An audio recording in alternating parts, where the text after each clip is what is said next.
Something here.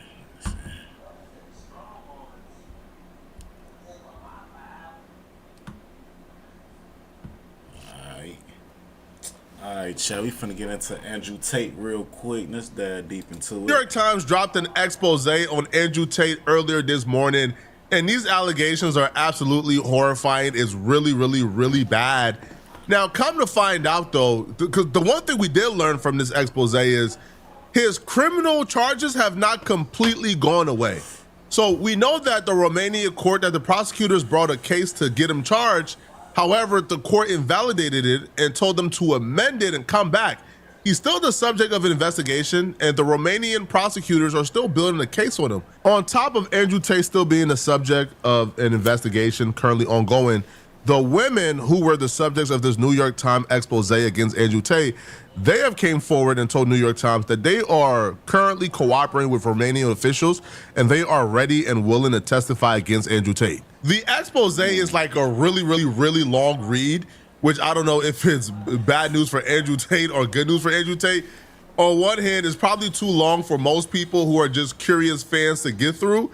On the other hand, if it's that long, that meant they have enough evidence or have enough receipts or have enough information to pack on to make it that unreadable, which means the officials probably have the same information. Now, they addressed his pimping pads, him beating women, putting hands on women. Damn, but much of that stuff you probably already heard before. But I do want to get to the essay, which I feel like is like the most serious things, where multiple women are coming forward and they're accusing Andrew Tate of raping them. One of the girls who did some cam girl work for Andrew Tate, she would document multiple times where she would say Andrew Tate raped her. Now, one of the incidents was apparently on the second night of her working as a cam girl in this hotel. She fell asleep and woke up. Now, when she woke up, she says Andrew Tate was behind her, touching her legs.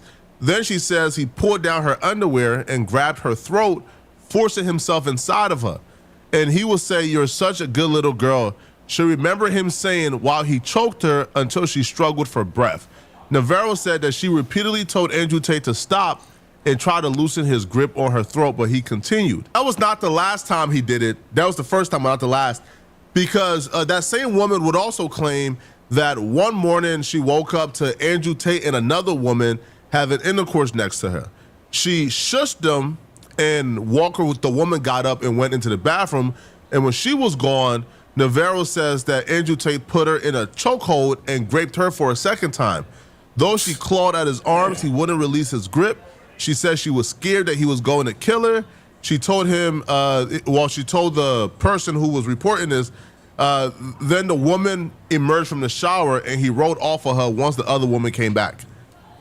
People keep asking, how do we actually get an AI agent on our team? Well, it's easy. Watch how I do it in 60 seconds. On top of just the sheer accusations, why this looks so bad is because multiple women kind of share similar stories of exactly how he raped them. Now, I would say him going to court with he on some DeDe shit or what, man? What's going on, Chad? With these allegations and the court refusing to indict, or even when he, had the court case in the UK, there was a warrant out for his arrest. He shows up, they refuse to file criminal charges. So at every step he takes, he, for the most part, has beaten all of the criminal charges, even though that he has never been to court, but he goes to court and the judge invalidates the criminal charge, said this is not enough, it's not strong enough, fix it, or the UK just refusing to charge him at all. He has somehow defeated all criminal charges. So that's, to me, works in his favor. It's hard for us to say, these allegations are true, or that, he's guilty, or offer some type of serious indictment here when he has beaten all the criminal charges. However, an indictment on him, I would say, is women from different walks of life, from different planets of the earth who were not communicating with each other, had similar stories of how they were raped. In terms of the one woman, Navarro claims that he came from behind her, put her in a chokehold, right, before putting himself inside of her forcibly. Another woman, Lauren Southern, who accusations, by the way, is not new. She has came out, I think, last year and accused Andrew Tate of this. However, this New York Times expose shined a really huge light on her accusations, and she was interviewed and she gave, I guess, her recollection of it again. So we would talk about her new statement, but she would claim that Andrew Tate would press his arms up against her throat and stop her from breathing or reaching when he did it. So those are similar women. Well, those are similar stories from two different women, like describing exactly how he was able to grape them, and they both had similar details on how he did it. So to me, that looks bad, and that's crazy. Lauren Southern is actually a content creator who used to do like trad content. She at some point, I think, like disavowed or denounced the trad content.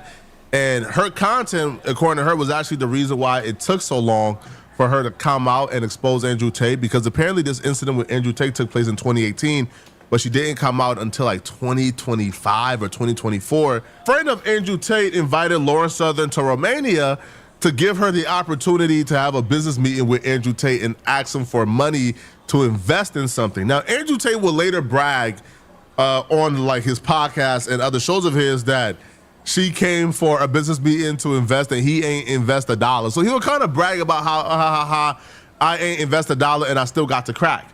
Now, she will claim that, when she got there, they went out to a bar, they ordered bottle services, they took a couple shots of vodka, and she suddenly began to feel her consciousness was collapsing. According to her, when she woke up, she was in bed with... That sound like he snuck something in a drink or some shit. Andrew Tate at the hotel, at her hotel.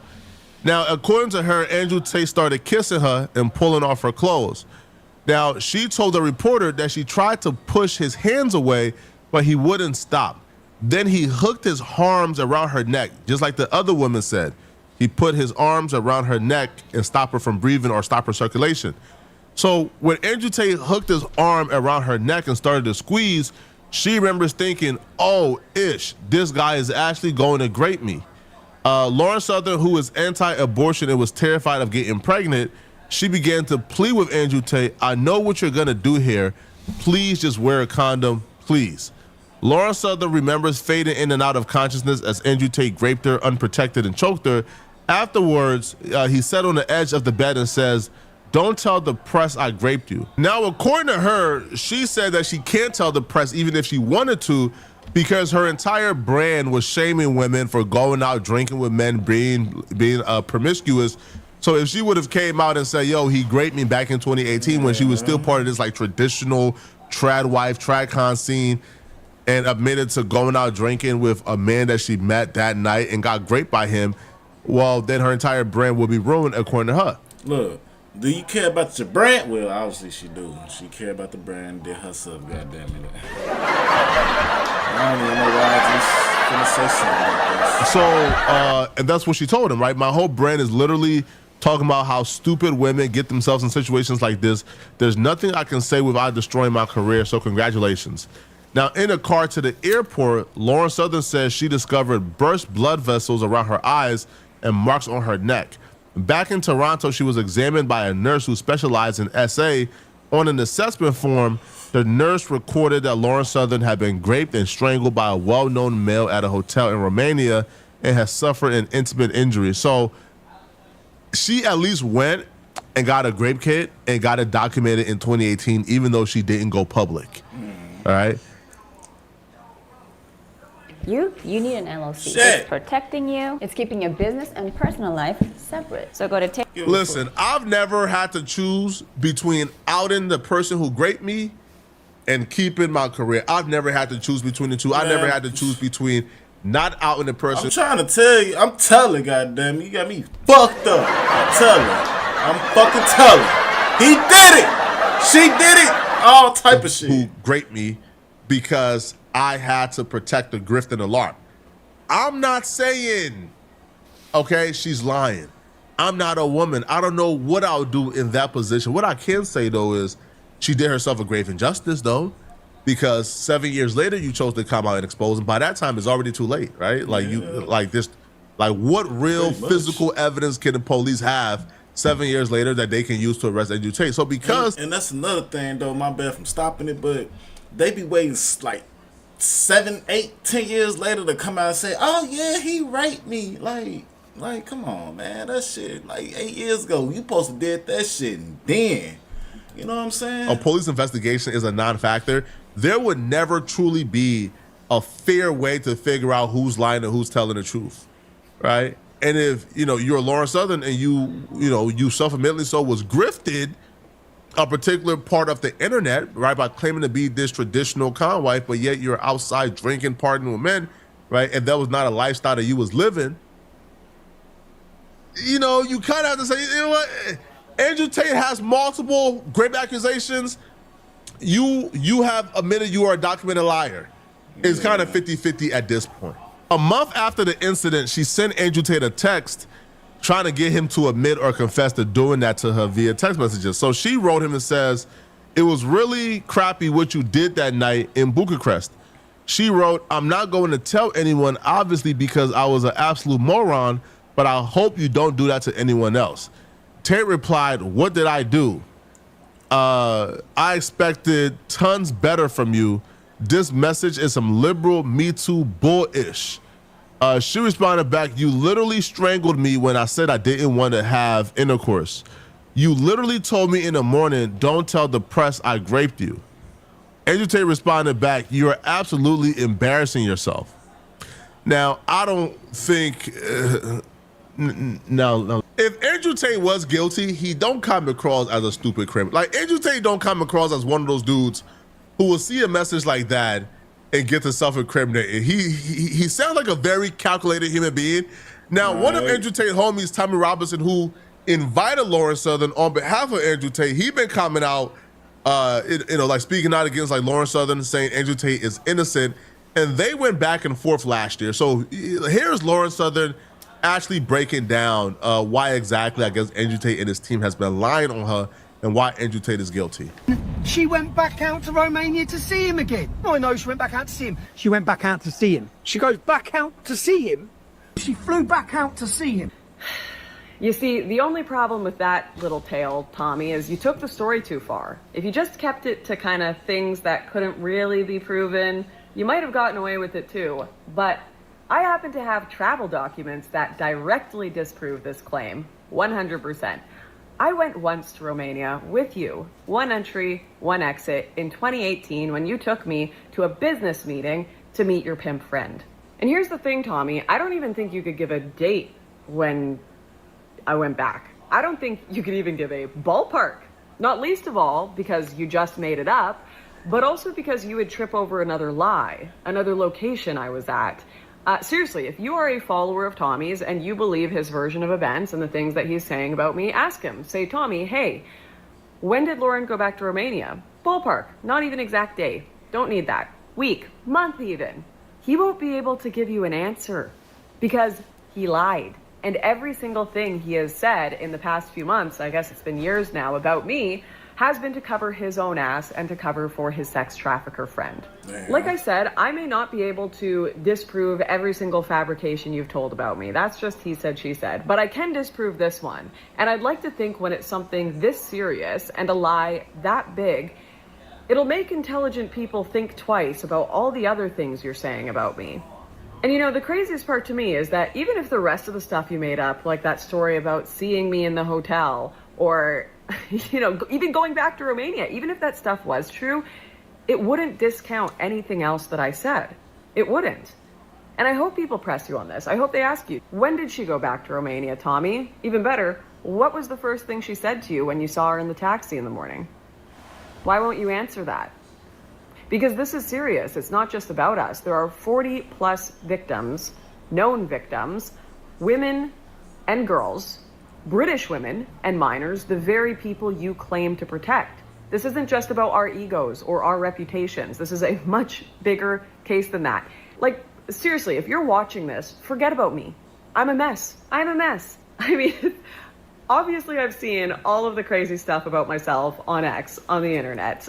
Of course. If they're lying about things that are obviously debunkable, then to me, you have to ask yourself, why are they lying? Like, why are they saying, hey, she came back to visit when, you know, again, if you come back to visit, you have like re-entry like documents, right? You have travel documents. You have things where you could prove, hey, I was here. Yo, here's a stamp on my visa.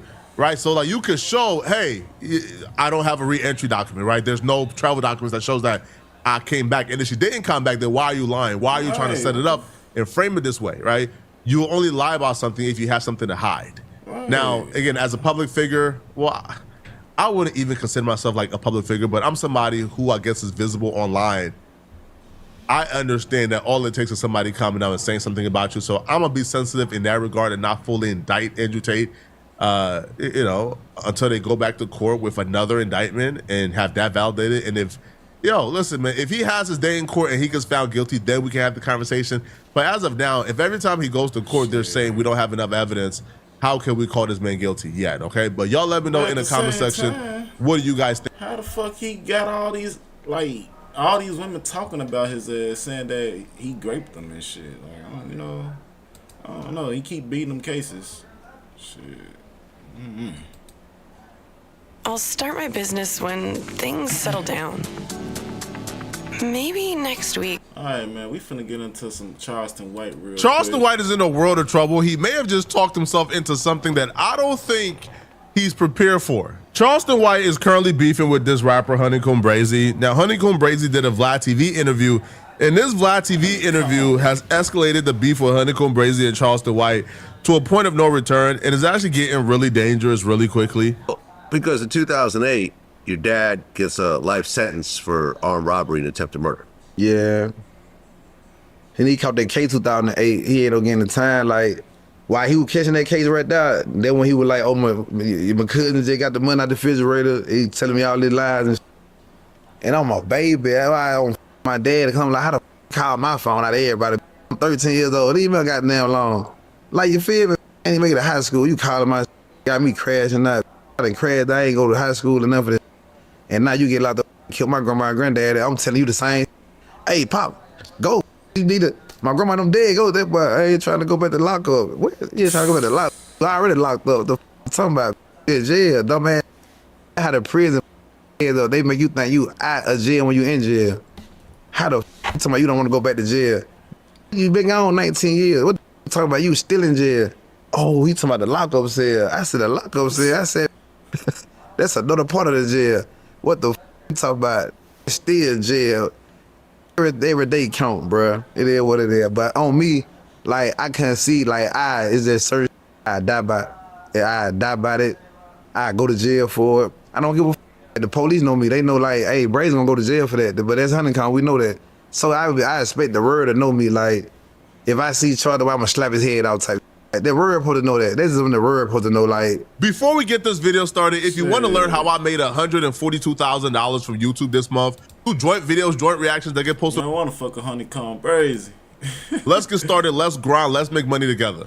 It don't even, you know what I'm saying? Like, if Brazy ever see Charlie White, his head is slapped way over that way. There's some word supposed to know, bro. Like, it's me, this Brazy. This the ever. What the thing I'm in? Brazy on the rapper ever. The love freedom, bro. I love real. I don't give a like, get real, boy.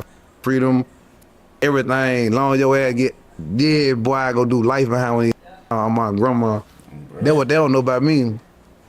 Like I ain't trying to be in this law. I just want me 18 months in this. I shake that hole. You know who I don't want to beef with? Hey, somebody who has openly said on multiple occasions that their plan is to do life in prison. Hey, bro, he said he'll do life in that bitch. He don't give a fuck. Shit, he a different type of nigga. He don't give a fuck, chat.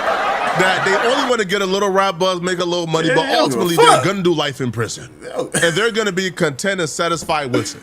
Because the only thing in the world has been taken away from them.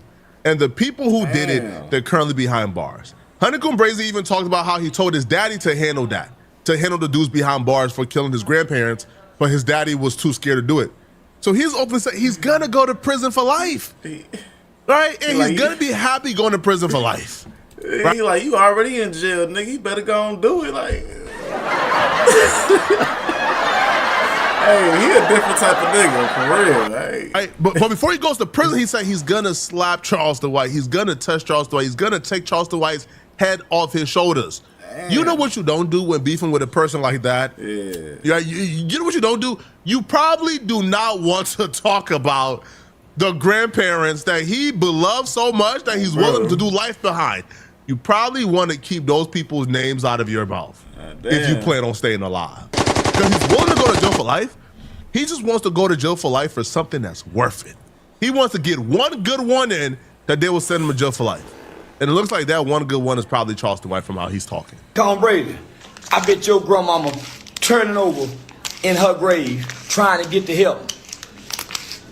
I'm sure she probably not in heaven yet. She probably was a delay. Yeah, they probably delayed her man for getting there. I bet your grandmama, I bet your mama and them is mad. You done got big mama and them killed and big dad and them killed, and you can't get no rewards for nothing.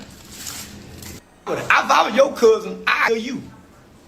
If I was your cousin or your uncle, I'd kill you. You done got grandmama and got the hair blew up by the oxygen tank machine. Now you done got grandmama and you out here doing this stupid and can't make no money. Got the family looking crazy. Yeah. Man, you don't let yourself go with somebody. You don't go with somebody, boy. Sick of this rapping. Go with somebody. This Sauce Walker. Go up there and stove like you said you would. I don't want to see no boxing match. I want you to shoot up there and stove like you said you were going to do. We are all adults and we could do. Hey, Charleston White signed a death sentence, goddammit. Hey, real talk. We finna, later on, about 4 months, you gonna see Charleston White bro, getting shot up. I ain't, you know what I'm saying? I wish bad on him, but how he talking crazy. Bro. With our time as we please. I just don't think that's a good use of your time. Making fun of that man, that man specifically, dead grandparents. Antagonizing that brother who has openly said he's gonna do life in prison at some point. He don't give a fuck. If you're so profitable, why do you sell a course? Well, you know what? Here you go. I don't care. It's all free. I'm giving it away. We have like 6 different courses in here. The same strategies that made me a full-time trader. And we have I don't think that's the brother you want to antagonize. He's not playing games, bruh. Definitely. Listen, I can see through a rapper. I know who the false rappers are. I know who the frauds are. I know who the clowns are. Yeah, you could tell. I ain't gonna lie. You would know. You know what I'm saying? You could just hear. You be like, yeah, this nigga really doing that shit. Like, you know what I'm saying? When I first heard 6ix9ine, I'm like, yeah, 6ix9ine, hell nah. But when I heard ESTG, I'm like, yeah. Honeycomb Brazy is not a fraud. He's not a clown. That man is dangerous. He's dangerous. And to make fun of the grandparents dying in that fashion. Now, if they passed away on some natural causes, but the ops pulled up, shot up the house, hit some gas tanks, the house blew up in flames, the grandparents died in the fire. He's already effed up by that. He's already angry about that. You don't want to antagonize somebody who's clearly not mentally well. Nigga fucked up. He fucked up. Honeycomb Brazy is unwell. He's mentally ill. Do you really want to be that man's enemy? But it gets worse. Charleston White says that. Honeycomb Brazy then responds back with what he said on the Vlad TV interview.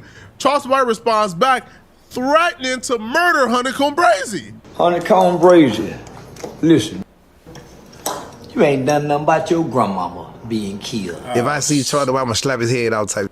So you want me to think you gonna slap me? When you see me, I'm either gonna shoot you, cause you in Texas, I'm in Texas. I'm not a convicted felon, you're a convicted felon. I'm just gonna tell you like this, I'm gonna kill you, and I kill your mama ass too. I heard that they're talking too. I kill you, hit you right in your motherfucking jaw. You can't get past none of this. You can't, I'm crazy. Well, I'm glad to know that you're crazy. So when I see you, I'm gonna shoot you. You can't see me in Texas. I'm gonna kill you like this, get your grandma. I like Charleston White. Oh, shit. Hey, what? What? Hey. Once again, Chad, we finna right now do the honors right now, cause he signed the death sentence. He ain't playing. He finna do life for this shit.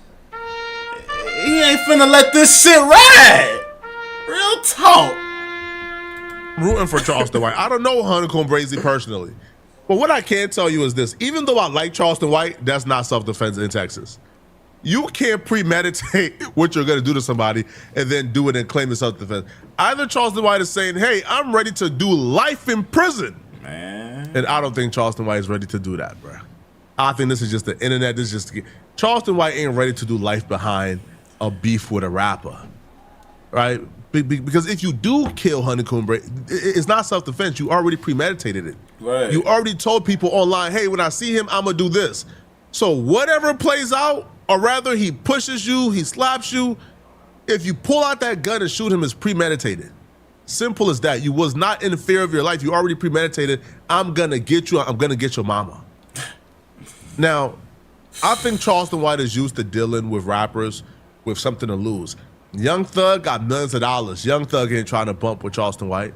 Young Thug ain't trying to go back to jail. But Charleston is dealing with a rapper who essentially have said, listen, my life is in disarray. My life is in turmoil. I have nothing left. Honeycomb Brazy responded back to Charleston White threats on his Instagram, and his response was exactly what I thought Honeycomb Brazy would say.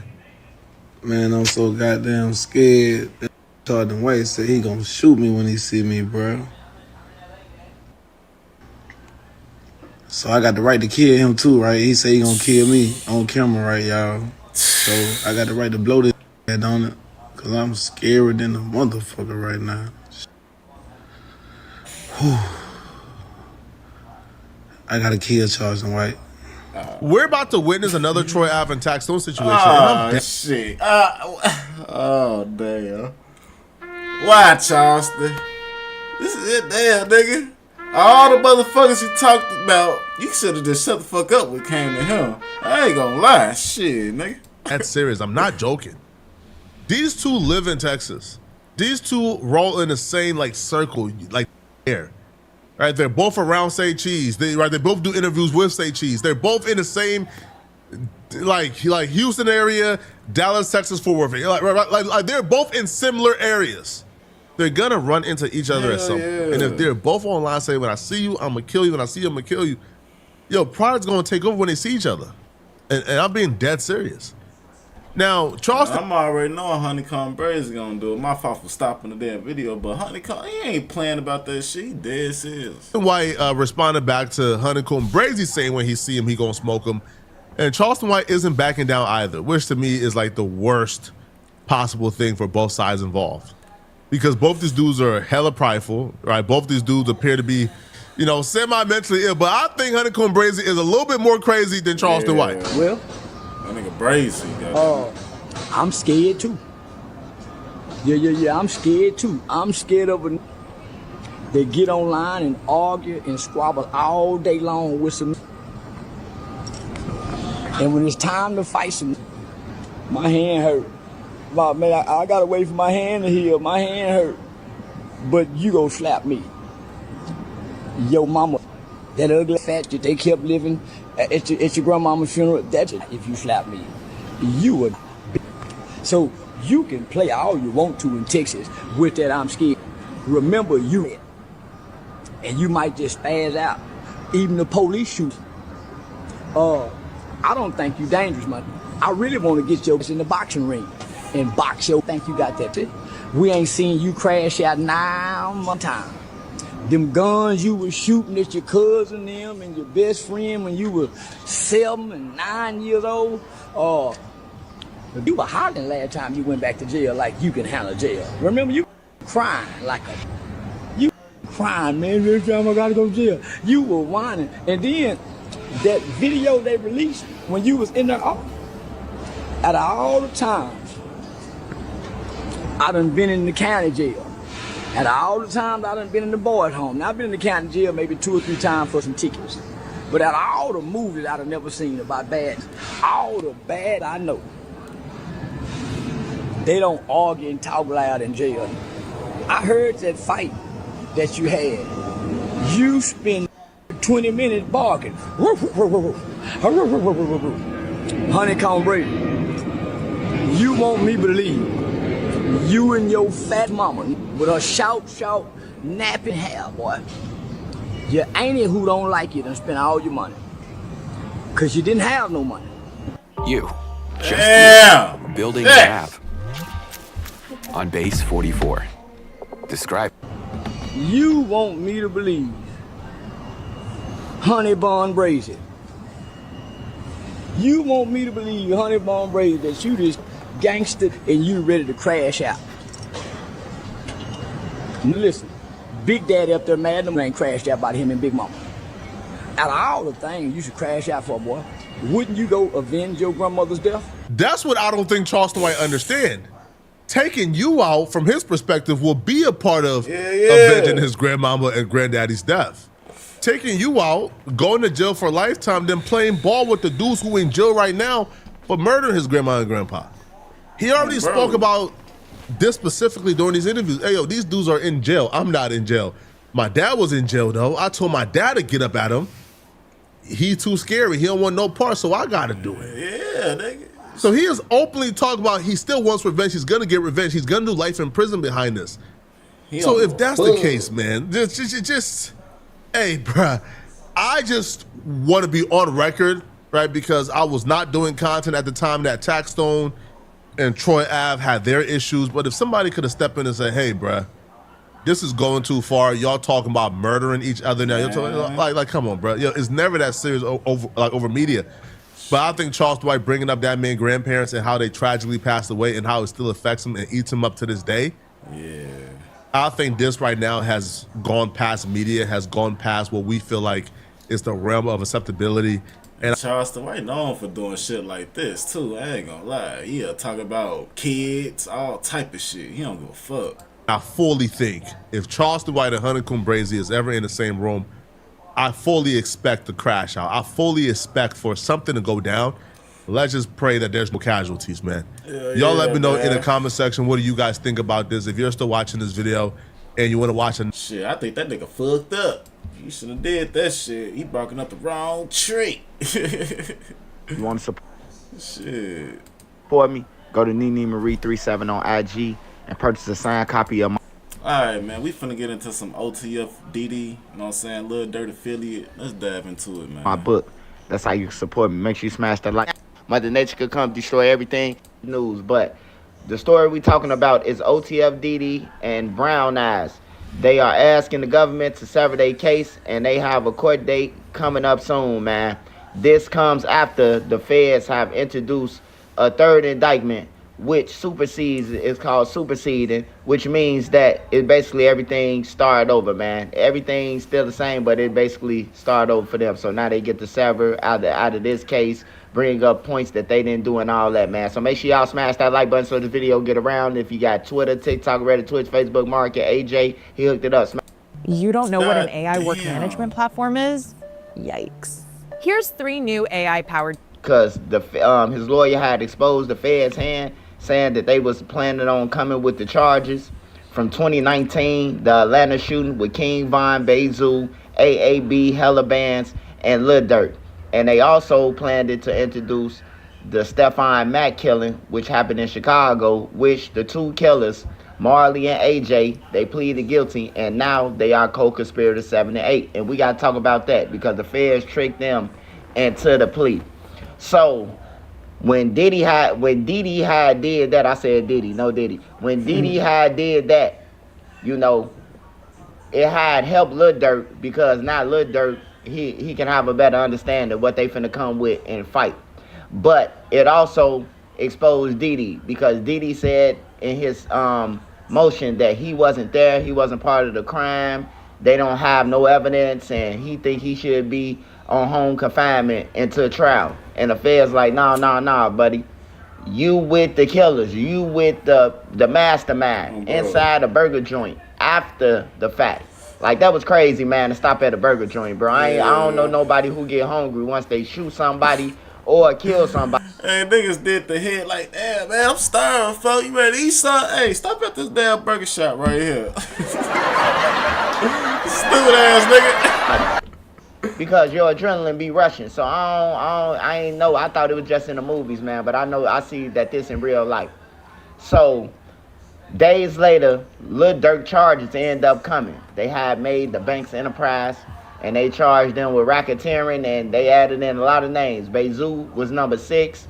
AJ was number 7. Marley was number 8. And they said that number 5, number 4, which is the caller, they said all them, the co-conspirators, was that $1 million worth of game. You know, basically to celebrate Stephon Mack being killed by the killers that was also there. And they left a phone saying that Dirk was coming up there on the 17th. So DeDe, Dirk, he has to respond, but you know, Drew Finland, he responded with what he always respond with. The feds don't have nothing. I guarantee y'all. Just listen to me. Every time Drew say the feds don't got nothing, they smack him with another dose of reality. You hear me? And then it's Drew's fault. If Lil Durk lose or anybody should be mad, they should be mad at Drew. Because any lawyer or law firm gonna tell you, don't talk to nobody about your case. Don't tell nobody nothing. It will be used against you. And that's what happened to Lil Durk. When Drew went on Vlad and he went on academics, thought he was swearing the public, all he did was gave the feds some tools to use. And that's why I think, you know what I'm saying, Drew Finley is not the candidate for this type of position. Like, I don't think he qualified for this shit, man. Information that they need to use that they got wrong to supersede it. And they could continue superseding. It could be 5 more superseding indictments. They could either put somebody in, fix something that Drew gonna tip them off again or whatever. But they superseded for the 3rd indictment. And they charging Lil Durk with the murders of him being the mastermind who trying to wiggle his way out of things, right? So today, the document, it said the court has considered the stipulation expedite briefing schedule for defendants Wilson and Lindsay, renewed motion to sever defendants, the stipulation docket number 422 for good cause showing the stipulation is granted.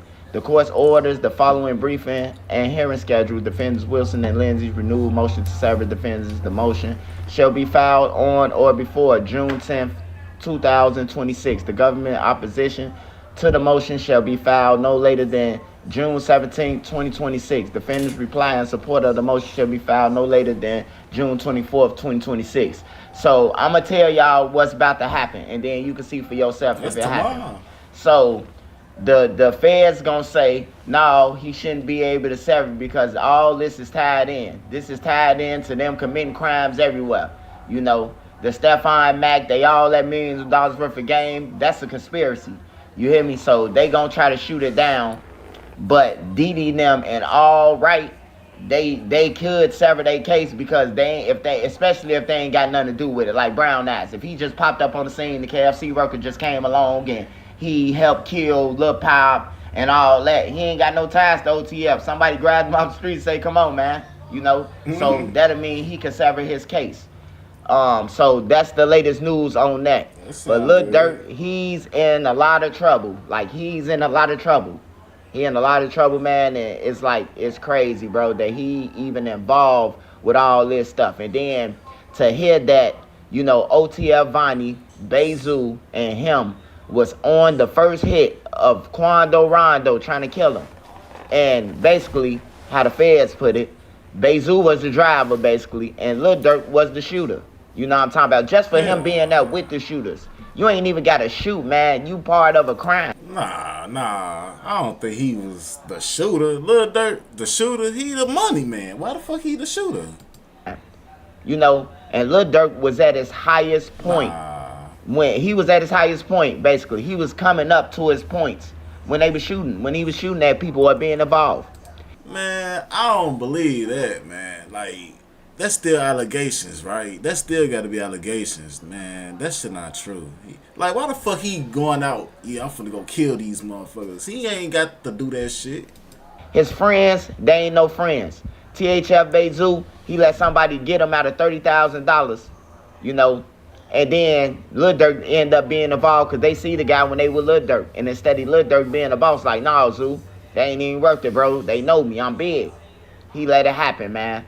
Just like with everything else, with all the blocks getting into it with because of Durk, instead of him being the leader and say, nah, man, instead of him being the leader with King Von and Quando Rondo, you know, and saying, man, leave that alone. I mess with both of y'all. Because Quando Rondo was calling Durk Big Bro on videos. You can Google it. You can type it in on YouTube. Quando Rondo, what up, Big Bro? Durk, like, I'm in New York. He, all right, Big Bro, hit me up. He F63rd and all that. Y'all seen that yesterday. And now, you know, the same people who, you know, that was with them, you know, now they fighting the case on them. They fighting cases on their family members and friends, you know, because it went way too far. Because King Von, he couldn't let it go. And now a lot of lives being lost, a lot of lives destroyed, careers destroyed. You know, don't nobody want to be around nobody with no murder for hire and stalking and all of that. All the labels, they going to end up coming and start repoing Durk money soon. You know, once they figure Lil Durk can't get out of this and the feds got enough, they gonna come and repost some money, you know. So that's what's going on right now, though, man. This is the latest document on pacer.gov for OTF, DeDe, and Brown Eyes. We should see. Crazy. He done lost all his shit there now, man. Damn, nigga. Possibly Boogie, severing his, but far as Flocka and OTF Vonnie, they ain't even in the document of the superseding indictment for the bank's enterprise. You can turn your newsletter into an actual business. You just need to stop using 5 platforms to do what one was. So that's what's going on, man. But the feds, they do have a lot of evidence. Don't be around here listening to these bloggers and trying to feed y'all anything because they fanned out. I know Lil Durk. I know all parties involved except Vonnie. I don't know him, you know. But I know all the other parties that's involved except Brown Eyes too and Flocka. I don't know them. But most of the people that's involved, AJ Marley, THF Bezoo, you know what I'm talking about. I knew Zoo before any one of y'all on here. I knew AJ before anybody, you know. And it's sad that they got to go through what they got to go through, but sometimes you got to be a leader. Now, they done spent all the little money that was handed out or whatever career, they was opportunities, all that shit gone now, man. Yeah, you hear me? Hey, trust me, youth. When I say the math and ain't mathing, man, it ain't mathing, man. It ain't math. It don't add up, man. If you got $20,000 or $40,000 in 2022, and that shit been gone, you hear me? It ain't mathing, man. Then the feds come in 2025 and then lock you up. And now you fighting for your life. You ain't even got no lawyer money. Because why? You spent that on your girls, shoes, clothes, weed, stunting on people. You know what I'm talking about? And study running with it, man. I told Lil Durk to run, man. I got a video that's dropping on my other page, man. It's dropping tomorrow, man. It'll be on there. Nigga. When I told Lil Durk, man, I try to tip him off. You better run. And he didn't run, man. He did run. He went over there, but he came back. And he sent Zoo them back, you know, back to Chicago. And it's been all bad for Zoo, man. And now that the feds coming out with all type of, you know, situations and scenarios, man, like, they was just out here doing shit for nothing. They was playing a Wild Wild West game. I want to say one more time to y'all, man. Hey, Lil Durk ain't got nothing to do with Zoo. So any blogger who's saying that, they got to be from out of town. He ain't got nothing to do with Zoo. He ain't got nothing to do with Money Duke. First of all, Durk was in jail when Money Duke got killed. Not saying that he ain't got no reach, because according to the feds, he got a long arm. He got to stretch an arm strong. You hear me? But he ain't got nothing to do with Money Duke. He was in jail when Money Duke got killed. He was in jail when Zoo got killed. He ain't got nothing to do with that. And I can't speak for Cash or none of that, but I can't tell you that he ain't got nothing to do with that. But I can tell you he ain't got nothing to do with these guys. And Ken, he ain't got nothing to do with Ken, man. Ken, he, like I said, y'all sleep on it. He was part of the TTE5. They took some cookies by force, you know. And then the people who they took the cookies from, you know, at first they was nerds now. Now they killers. We call that revenge of the nerds, you hear me? Damn. They see Durk now with money, so they playing their role. And when Durk started leaning back off them, they knew it was time to put the belt. Everybody ran to Atlanta, you hear me? I'm just giving y'all free, you know, inside game and all that, man. Make sure y'all smash that like button. Make sure y'all subscribe to my channel. Turn on all your notifications. Go and get my book. Nene got Vonnie Did It hoodies. Make sure y'all go and support me, man. If you want promotion, anything, man, hit me up on Instagram, man, or hit Nene up, man. Interviews and all, man. I just come to tell y'all the truth. I ain't on nobody's side. I've been on both sides. I never had to play both sides. I was just myself, and I had to do what I had to do while I was in the streets. They say it ain't no rules, but whenever you do whatever you got to do and they don't like it, now some rules, you know. But rules only for the people who made the rules, you know. Because everybody, I never seen the captain get beat up. I never seen the lieutenants get beat up. But I seen all the lower levels have black eyes going to schools and everything. You hear me? So to the youth out there, man, if you get some money like Lil Durk, man, run. Don't start no company. Don't promise nobody nothing. Get you a Justin Bieber. Man, shit. I say, man, when you get some money for the youth, man, you build your shit, get your shit together, get the fuck on. You know what I'm saying? Go to Texas somewhere. Like, you know what I'm saying? Don't be in the same, see where all the bullshit at. Like, just go somewhere else, bro. Real shit. You know what I'm saying? Just expand your horizon. Real talk.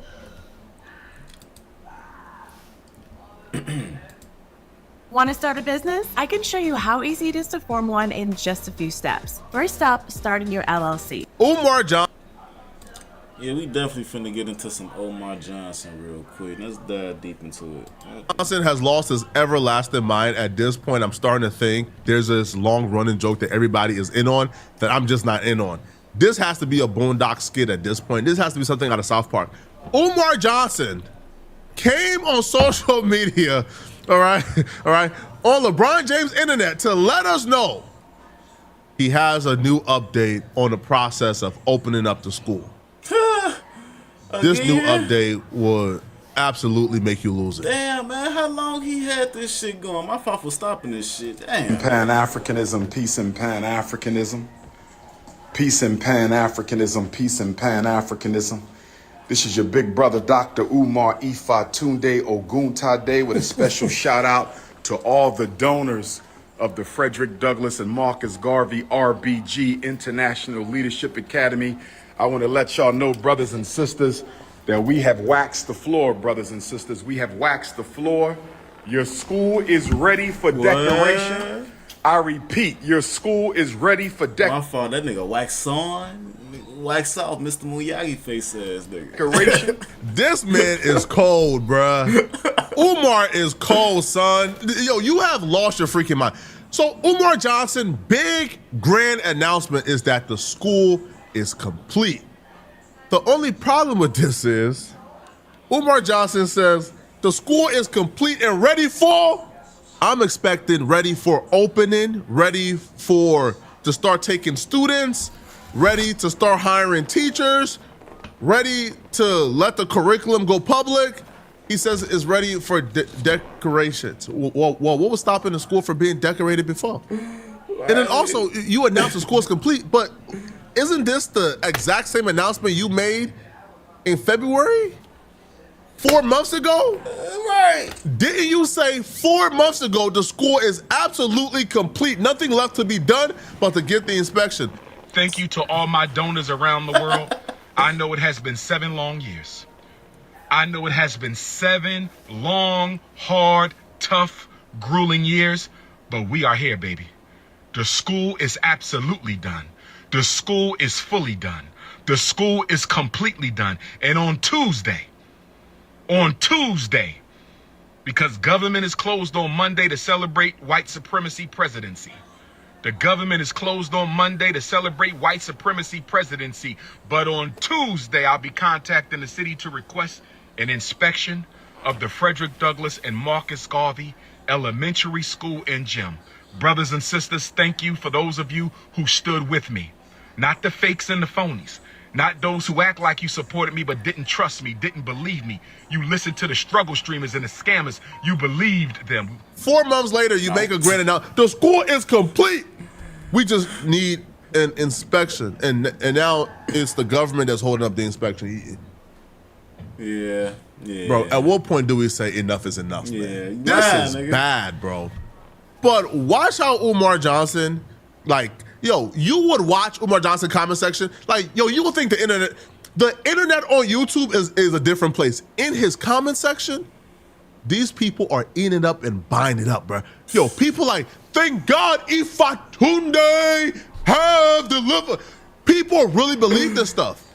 Watch how Umar Johnson sells the exact same announcement and news he made 4 months ago. Watch how he sells this as this new update and something to be excited about.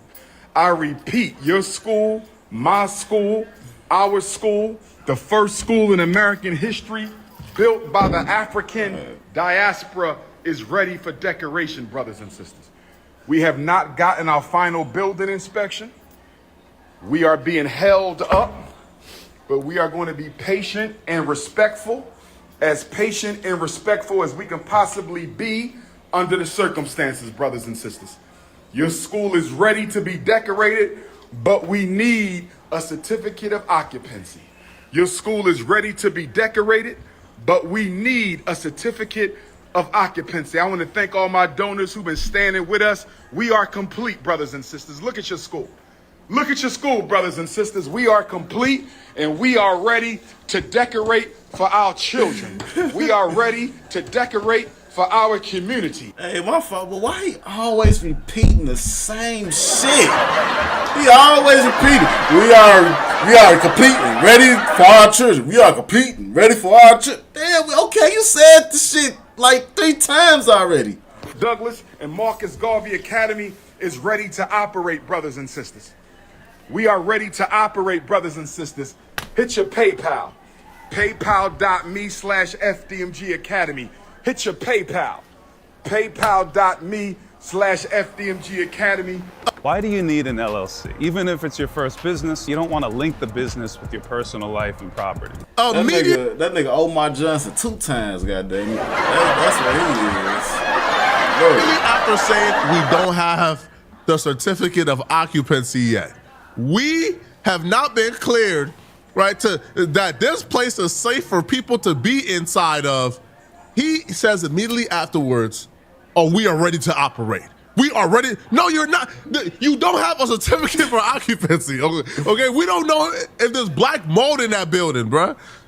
So after what, 10 years? After 10 years of raising money, after what, he bought the school, what, 2019? So after what, 7 years of having this school, Umar Johnson can finally say, hey, the floors are shiny. Goddamn floors, you can see your damn reflection on that motherfucker. I ain't gonna lie, the floors definitely shiny, Chad. It's shiny as hell. Right? And we are ready to decorate and hang up pictures and hang up paint. And you now have to hit the PayPal. Yo, this man said, we are ready to operate. Hit the PayPal, people. Yo, I feel like whenever that money go low, Umar Johnson said, all right, bro, it's time to hit the IG live. Hey, wait a minute. He like, damn, I gotta look at the bank account. Oh shit, my check low. Yeah, my shit low. Hey, y'all, hey, hit the PayPal. Yeah, goddamn it. That's exactly what he did. Tell this false hope. The man said, we don't have the certificate of occupancy. We are ready to operate, people. Just hit your PayPal, send me more money right now, man. Oh, we is at the finish line. Yo, you ever watch like that YouTube live where there's this dude, right? This dude who like edges like his audience, like where like he puts his hand like under this sharp chompy game, right? Where like you put your hand there and then it chops down. He says, yo, I'm about to do it, people. In 5, in 4, in 3, in 2, 1. Hey, before I do it, people, hit the like, donate. That's the game Umar Johnson's playing, right? He puts his hand so close to the chopping machine, and before he does it, hey, hit the like and donate more. 5 seconds out. Ah, come on, bro. Yo, Umar, hey, I ain't gonna lie, that nigga Omar Johnson a con artist, for real. He a true con artist, man. This is just nasty, bro. Yo, Umar Johnson doesn't stop just here. Yo, Umar Johnson really tries to sell this, and the more he sells it, the more ridiculous it looks. You must donate or you cannot participate. I said you must donate or you cannot participate. Look at those floors, brothers and sisters. We ready. This is very literally a scam. This is the very definition of a scam. The man tells you something that's not true. We are ready for occupancy. We're ready to operate. Send in your donations. Send in your donations. All people, we is this close to opening up. But when we open up, if you don't send a donation, if you don't donate, you... Hey, that nigga ain't paid rent. He like, damn, I bought that damn, you know what I'm saying, that damn Maserati, goddamn it. Shit. I need to donate. I need people to donate to my shit. You cannot participate. If you don't donate, you cannot participate. What? How are y'all still co-signing this as anything legitimate? How are people still falling for this stuff, man? He gave you the exact same announcement 4 months ago and told you to donate because the school is right around the corner. And then not only that, he always say this shit. He said that shit like 4 or 5 years ago. The same bullshit. Donate. Just keep saying donate. That nigga bought houses, all type of other shit. That nigga ain't putting nothing to that damn school. He ain't do shit, man. fuck you calling? Right, they gonna come on Tuesday. Damn, my fault. 4 months later. Oh, we right around the corner. Donate or you can't participate. You don't. Come on, bro. It's like, come on, son. The FDMG Pan-Africanists will be learning. We are ready, brothers. And look at the shine on that floor, brothers and sisters. Are y'all ready for academic revolution? Are y'all ready for academic revolution? Are y'all ready for the intellectual insurrection, brothers and sisters? In this holy building, in these sacred classrooms, in these sacred walls, there will be an academic and intellectual revolution like one you have never seen in your life, brothers and sisters. Like one you have never seen in your life. The revolution is coming, academic and intellectual. Black boys will be saved. Black girls will be saved. And the community programming will be off the hook. I said the community programming will be off the hook. I said the community programming will be off the hook, brothers and sisters. Oh, yes. Oh, yes.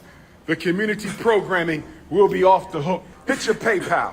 PayPal.me/FDMG Academy. This is the Teacher's Lounge. This is the Teacher's Lounge. This is the Teacher's Lounge, brothers and sisters. We got to get a couch for our teachers. We got to get a refrigerator for our teachers. We got to get a television for our teachers, brothers and sisters. It's nation time. It's nation time, brothers and sisters. We not playing no games. It's nation time. We not playing no games. The time is now, brothers and sisters. The time is now. Stop playing the game. They said we stole the money. They say there would never be no school, but I'm here to tell you today the school is done and the school is ready. I said the school is done and the school is ready, brothers and sisters. The school is done and the school is ready. The wait is over, but we need a final building inspection, brothers and sisters. The wait is over, but we need a final building inspection, brothers and sisters. Websites your competitors don't want you to know. This nigga repeat this shit. All you do is go to this website, and it lets you find out exactly. That's what we're dealing with right now. The internet is not a real place, bruh. There are people in his Instagram comment section. They're literally shouting, "Ifa Tunde has delivered," and I'm like, "What?" Yo, there are people like comment, "Hey Flacco, you're not gonna talk about this though." I had to say, we already did.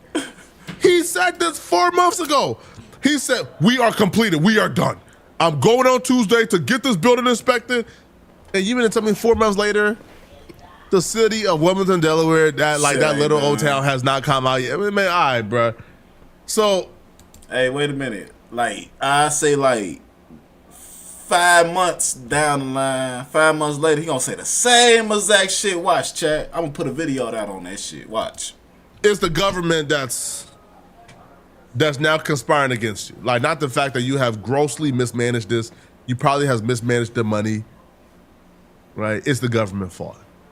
All right. Now, Umar Johnson was so proud of this that he actually came on camera to boast and brag in our faces. And the funny part about it, I don't know if people are just susceptible to cult-like mentality, that they just want a savior and a leader. Yo, this man said the same thing 4 months ago, and y'all was just as excited 4 months ago. When you are asking people for an itemized list of things they should get for the teachers, you might want to actually provide teachers first. You might want to hire the teachers, hire the staff, hire the curriculum, get the sign-up fee to be a part of the school. What's the tuition? You have nothing. You have a building that you bought. Do you understand that? Hey, he got a clean-ass building too. Most people would have expected the school to be ready to be occupied day one when you bought it. The fact that you had to make renovations for 7 years, it's not the completion and end of the process, it's the beginning of the process. Most folks, when they buy schools, don't gotta do, the school comes ready to be occupied. You are in the beginning of the process to have a school, not the end. Why are y'all treating this like it's the end? I'm so confused. What am I missing? Somebody tell me. We're going to unify, it's your big brother King Kong. It's your big brother King Kong consciousness. Looking at the wall. I'm just letting you know we still fighting for the babies. We still fighting for the babies. It ain't over yet. King Kong coming to you live and direct. FDMG Academy FDMG Parkway to Prince of Pan-Africanism Boulevard. We in the building, brothers and sisters. We in the building, brothers and sisters. Your school, my school, our school. We bought up the whole block. This is why I'm the King Kong of consciousness. We bought up the whole block. This is why I'm the King Kong of consciousness.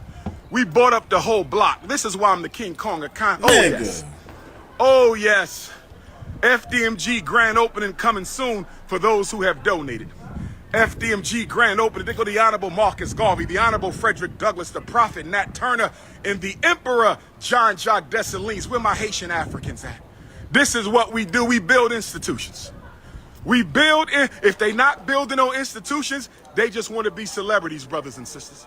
If they not building institutions, they just want to be celebrities. If you need to reach me, 214. Omar Johnson is not serious about opening up the school, man. I don't think he's serious. If he's serious, he would actually go ahead and try to progress this further instead of coming up with new ways. Hey, this nigga ain't even hired no teachers yet, I bet. He ain't do shit. He just got a clean ass building. That's all he got. To announce the same thing. There has been zero progress for 4 months. Zero.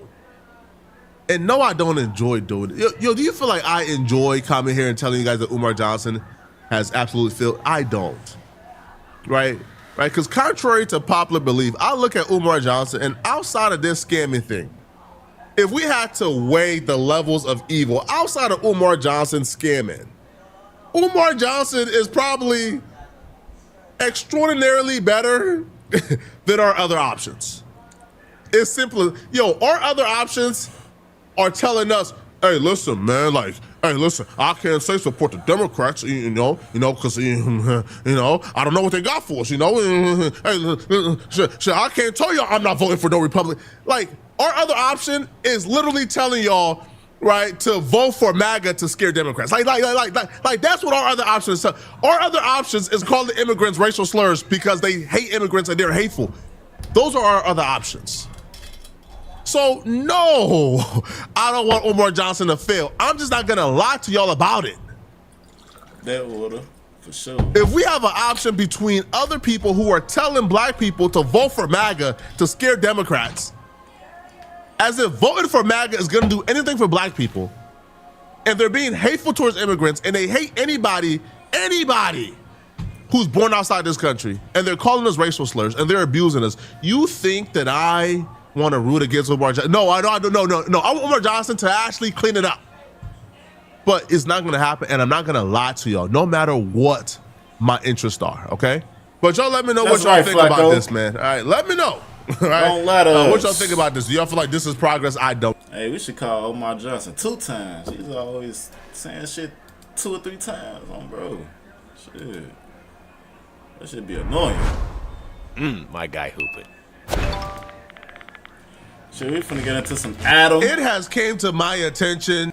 My fault. We finna get into some Adam 21 real quick. Let's go ahead and get into it. That this No Jumper employee just quit the podcast and is attempting to expose Adam 22 and other No Jumper employees and affiliates on the way out, claiming No Jumper is a police platform and they play police games. Adam a better man than me, bro. I'm not doing charity by hiring these bums and then having them come up there and act like they franchise players. The most recent bum that just quit No Jumper is the same dude who Adam had to regulate on camera, embarrassed them, violated him, marked them out, and he claimed to have quit and then came right back to the podcast. Well, hold on. What am talking about, like topics, and then you just start babbling? I dare you to watch this podcast back. I won't do it. Don't stop touching me. Stop it. Stop poking me. What the is this?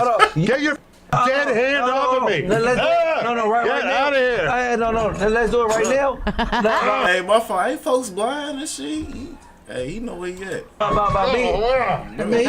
Stop putting your dirty hand on me, bro. Before we get this video started, if you want to learn how I made $142,000 from YouTube this month, click the link in my description to join my community. And tell me that you don't think that this has been, then you're high on meth because you've been bugging. Hold on. Listen, listen. Hey, no. I'm talking. Hold on. Listen, no, I'm not holding on. I'm talking to you.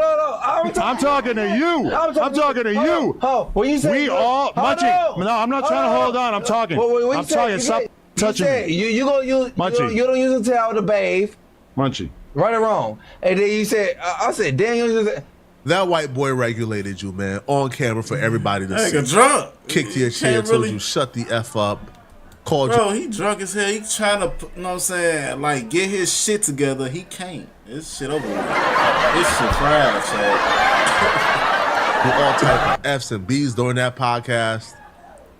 Right? And the gang members tapped in. They told you, bro, you got marked out by that white boy, man. What's going on? And what you did was you came on afterwards, after you got all the public backlash, and you said, I quit No Jumper. I'm done. This was the first time he quit, by the way. It didn't last more than 2 days. He was back at No Jumper podcasting like a MF. But I decided just to reset, do my own thing on morals over money. I wasn't fired. I gave him an ultimatum. I would have had that sit down that I wanted. I didn't wait. I requested it Wednesday, and I hit Josh and Adam Thursday. Hey, thanks for the opportunity, but that's my last Tuesday. I'm good. You know what I'm saying? I'm straight. And that was that.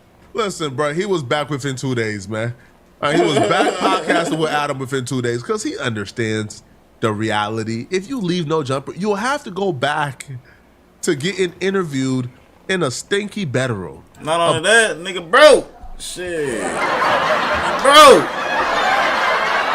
What he need to do is put his own shit out. Bedroom with dingy bed sheets and a soiled floor on a chair. Like you pulled up to do a podcast in somebody's bedroom on a chair next to their bed. This is where you was in your media journey. But all you also soon to forget, right? You came on that white man platform, that white man turned you up, got you famous, got you. Hey, motherfucker, I don't understand. Like, my thing is, you motherfuckers get on Adam, you know what I'm saying, podcast, whatever, make some money. Well, you know what I'm saying, all that. Like, why they don't use that money and invest? You know what I'm saying? Invest enough so you don't have to be on his podcast no more. I'm just saying, like, you don't even got to do that shit no more. He giving you some money. You should take that money and invest into some shit. Oh, bro. Lid got you, not rich because you're poor, but, you know, he got you some notoriety, some fame. And now you're soon to forget that when you leave this platform, you'll be right back here. See? Sir? Right back. So what you popping it for? We know you're not going nowhere. We go up there like, you know, squabbling them or whatever, you know what I'm saying? I mean, we ain't never, what's that shit called? Went up there and played victim and they're like. Adam a better man than me, bro. I wish I saved one of these dust buckets from doing interviews in bedrooms in the projects. I'm just saying, motherfuckers be buying all these clothes and shoes and shit. Just use that money that he giving you and put that shit in invest. I'm just saying. And then he come to my fine establishment acting like he a superstar player, acting like he a diva. Man, send him right back to the bedroom, Adam. Send him back to the bedroom. And I don't care how much he begs, but send him back. Now, this time around, he has quit again. And he's apparently blaming me for why he has quit No Jumper. Yeah, Flacco. Solely off of whooping this dude to meta, right? So this is Adam, BMX buddy. Came up with Adam. I'm near. Ant Carl got the phone to the mic. Veil to the right of me. J Hood on the other side of him. The whole time he there, I'm feeling like Veil, he got good vibes. Oh, he seemed like cool, but he wasn't looking for no problems. He gave old boy what he was looking for. I'm feeling him. I'm thinking he cool. But hold on. Towards the end of the pod, somebody texts, the police in the parking lot. I'm like, police? Like, man, wrap it up, right? There goes the neighborhood. So, J Hood called his girl, like, man, the police out there? She's like, yeah, they pulled in, right? I'm like, that's weird. So I'm like, boom. So, I leave and go home. And then, next clip. I don't know if it's the same. My dicks is a big. The only place. Hey, that's H.A. Veil took a video of me with something that resembles a firearm hanging on my pocket, that resembles a firearm, and posted it on his story. And I'm not knowing this, right? Now, this the same dude that just went from 12K followers to 90K in like a day or two for whooping. Right? So, this idiot come to the workplace with a firearm. Hey. He's a felon and he's visually impaired. Nigga. He's just looking to hurt somebody, right? But then he gets upset that the firearm is caught on camera. Again, mind you, he's live streaming, by the way, to thousands of people. But he's upset that somebody is recording the room, recording themselves, and a firearm gets seen, and it gets posted to this IG story. So the ramification for this is to then take that same video you are upset about because it's police and post it on your channel for more people to see. Shit, why would you have it in the workplace, nigga? Like, what the fuck? Nigga, I ain't been thinking. What the fuck? Yo, you can't, yo, these dudes are idiots, bro. You can't make this up, man. Now, instead of taking accountability for showing up to the workplace with a firearm, which is, by the way, is his usual habit, and I keep telling him, stop doing that. Stop doing that shit. Right, stop. One of these days, you're gonna get let off in the back of the paddy wagon. I keep telling him this. Stupid ass dude. So instead of taking accountability, he then wants to blame everybody else and claim there's this grand conspiracy against them. I go home, and here go Poetic Federal. His video is 2 hours old. He just posted it. He reacted to Spotty Face and J Hood going back and forth, right? Okay. He saying Spotty Face, real ninja. You know what I'm saying? They took it outside, him and J Hood. Munchie, he's a buster. And, you know what I'm saying? He got a real alpha male in the room, and I'm on quiet, and Munchie ain't gonna do nothing but shoot or something. And I was like, why is he talking about me shooting somebody, right? But you go to Vel Instagram, and he got pictures with his arm around Poetic Federal. So Poetic Federal then looked on this dude's story and called the police. To be honest, sometimes I actually have no idea what's going on until I open Monday.com, and boom. Please don't put Vel in me and you issues. Man, Vel did nothing wrong, bro. Vel is having a good old time recording videos at the office, doing his thing, okay? Don't put Vel in me and you issues. Vel is a good dude. He's a neutral dude. He don't get in nobody's problems. Vel is the most unproblematic human being on the planet Earth. You got a problem with Vel, then it's your fault. Like, yo, Vel's one of those dudes, if you got a problem with Vel, it's your fault, homie. Because Vel don't bother nobody. Now, me and you got some unresolved issues. And listen, man, all right, it's no secret. I hate you. Damn. I want the worst for you. I wish the worst on you. Right? You put pedo allegations on me that has been proven to be false. Okay? You literally came on your platform and lied and claimed I met a minor at No Jumper. And this girl has never been to No Jumper. Like, you just made up a story you just made it up out of nowhere. So yeah, I hate you. I despise you. All right? I wish everything bad on you. And I don't think anybody can blame me for wishing bad on you. I want you in the grave or in jail. You titled to how you feel, nigga. Shit, that's how you feel, goddammit. I don't want you to prosper, bruh. At all. No, I want you to rot in misery. Oh, bro. And nobody can blame you. Listen, nobody on earth can blame me for having those feelings, man.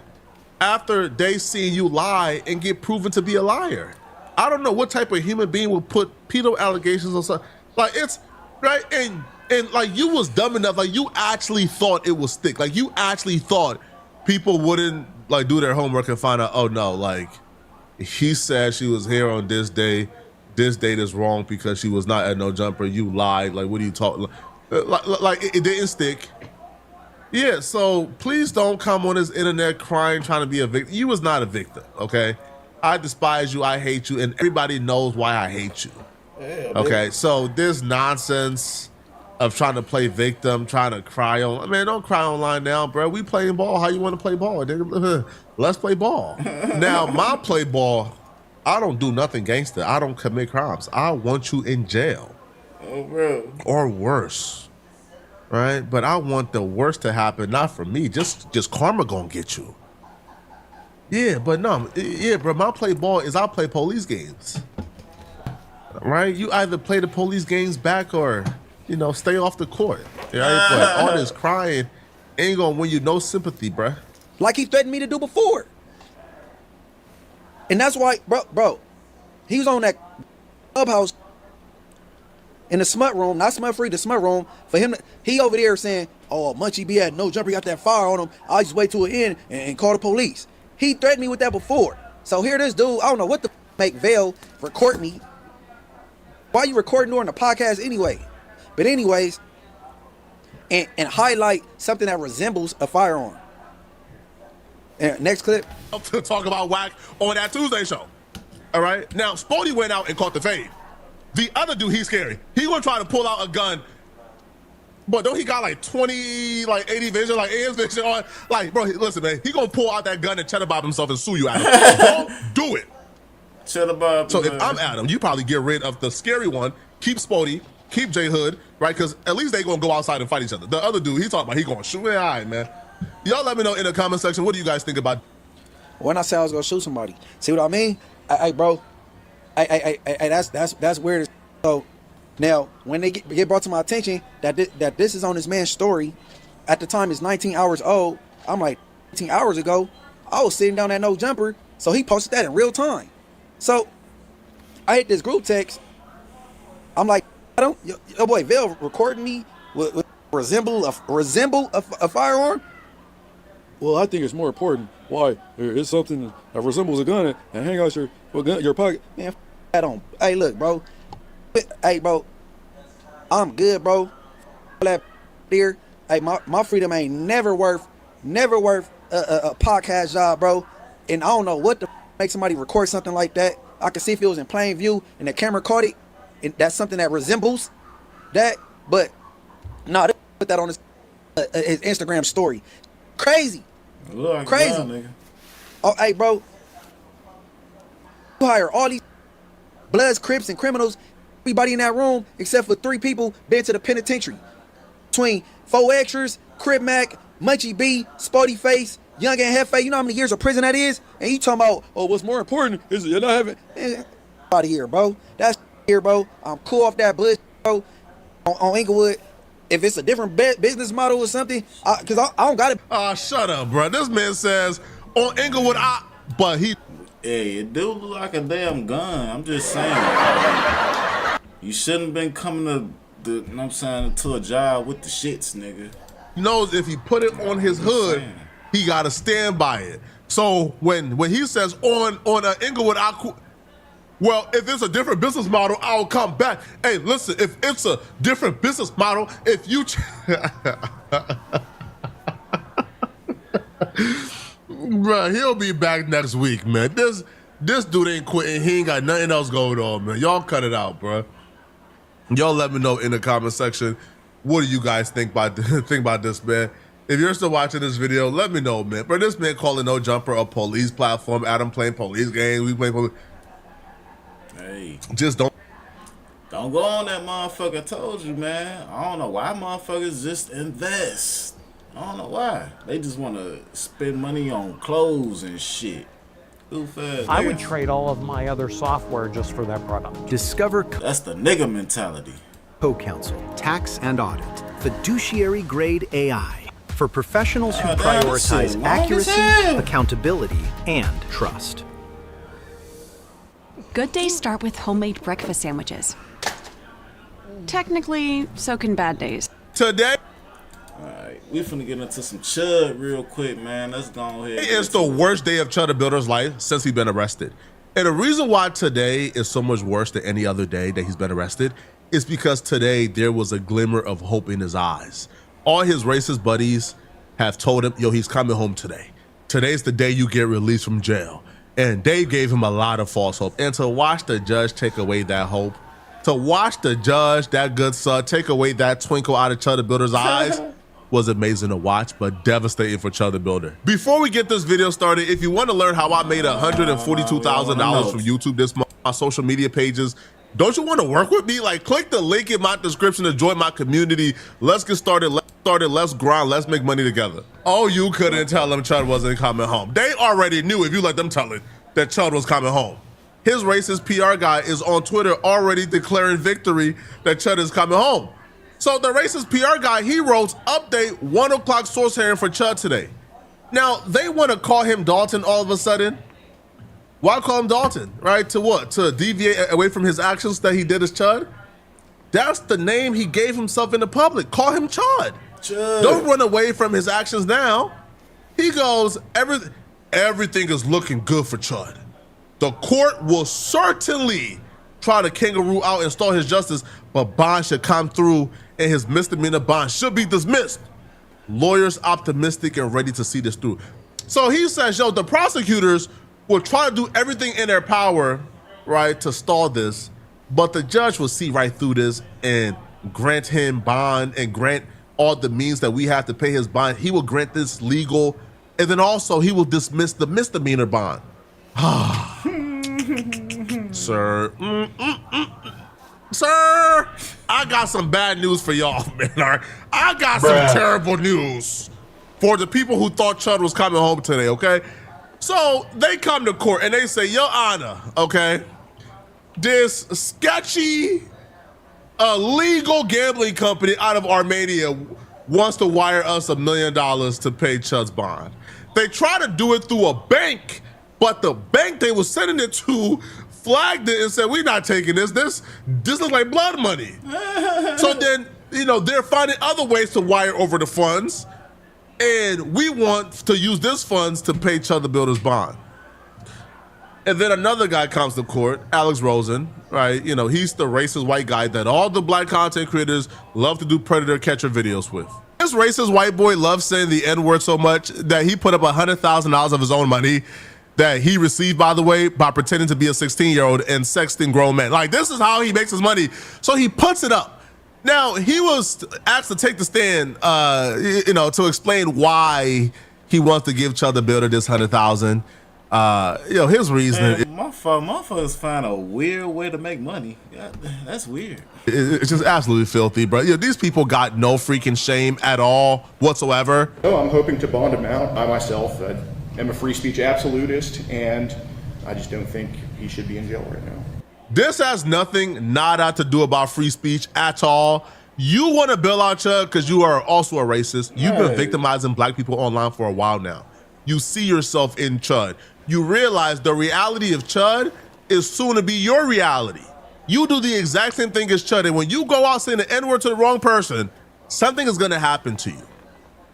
You see yourself in Chud. So you want to bail out Chud because you are a racist who identify with a racist. Say that. Stop hiding behind this free speech stuff, bro. It's nonsense. Nobody is buying it. Now, his $100,000 got approved, but it means nothing. You know why? Because even if Alex Rosen puts up the $100,000, which he's approved to do so, they still got to find 10 other bill bondsmen because the judge said, hey, a bill bondsman, right, for the longest in this town is only allowed to put up $100,000 each. So if Alex Rosen has $100,000, he still got to find 9 other bill bondsmen to put up, right, $100,000 each. He's not gonna find that because the bill bondsman in Chud's town said they not supporting Chud, right? Most of them said, hey, we don't like this guy. We think he's a nuisance to our society, right? We think he's damn near a terrorist. He's racist. We don't like him. We are not supporting him. So a lot of bill bondsmen are striking, like they're protesting. They are not touching this Chud case at all. Oh, bro. So this is where this racist gambling company comes into play. They want to put up the entire $1 million for Chud to bond out Chud. These Chudettes, these folks thought they had it all figured out until that judge started talking. When that judge opened his mouth, oh, you see nothing but despair. They really think they above the law. They really think the law do not apply to them. They think they can break the law at every stop and get away with it. But that's not how this works, okay? That's not how this works. You guys got to follow the law. It's the court of rules, regulations, and order. So the judge starts talking, and the judge completely, I'm talking about annihilates Chud attorney. Bro, Chud attorney, I'll be real, bro. They say this dude is like a really good attorney. I couldn't see it. This dude was stumbling, fumbling, stuttering. Dude had no real arguments. Dude didn't even bring nothing. Dude was just completely unprepared. The judge completely chewed them up for dinner. Watch how the judge broke the bad news to Chud and his attorney. God damn it. For the ultras? Getting your domain with links goes a little like this. Type it, find it. Transfer from dual.com. Anything about that? And I know somewhat some things about that. There was an attempt from Dual to send Mr. Leverson $1 million in funds. There was some kind of flag that a bank put on those fundings. And then the individual owner, or one of the owners of Dual, I'm not exactly sure how that's all structured, but one of the owners of Dual is wanting to send him that collateral personally. So I believe that's in transit as we speak. But again, between the insurance and Dual's actual cash money that Mr. Leverson will be holding, there's the $1 million right there in full. The court very much. But again, that's more of a security for Mr. Leverson and his company at this juncture. We have the capacity to post the bond. So that would just, I hope, put any fears to rest from the court that if Mr. showed that there wouldn't be funds to come to the county.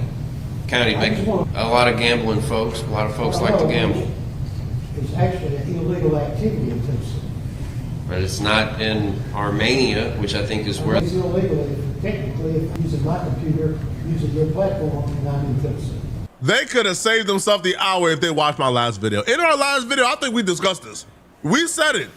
Yo, sweepstakes casinos are not legal in Tennessee, nor is it legal in like 30 something out of the 50 states. And the other states that it's kind of legal in is like a gray area legal stuff. So this company is making their money from illegal activity in America. It's not legalized at all. You are not using that money to bond out somebody, bruh. It's not happening. All right, it doesn't matter if it's legal in Armenia. Yo, what type of lawyer is this? That's like me telling you, hey, bro, selling coke is legal in some parts of Africa. And the judge asks, okay, where is the $1 million coming from to bond out Chud? Hey, bro, it's coming from the coke money we are taking to sell coke. We traffic drugs. Excuse me? Like trafficking drugs ain't legal in America? Like what? That's the equivalent. That I can use the money that I'm taking from a trafficking drugs and black diamonds to bond out somebody in an American court. Is not happening, sir. At all. And the fact that, an actual lawyer tries to argue this to me is like, what they think they're above the law, because there's no possible way like an actual attorney would think that this is okay. They think they're above the law. They want special privileges, and it's not happening. This judge is holding firm.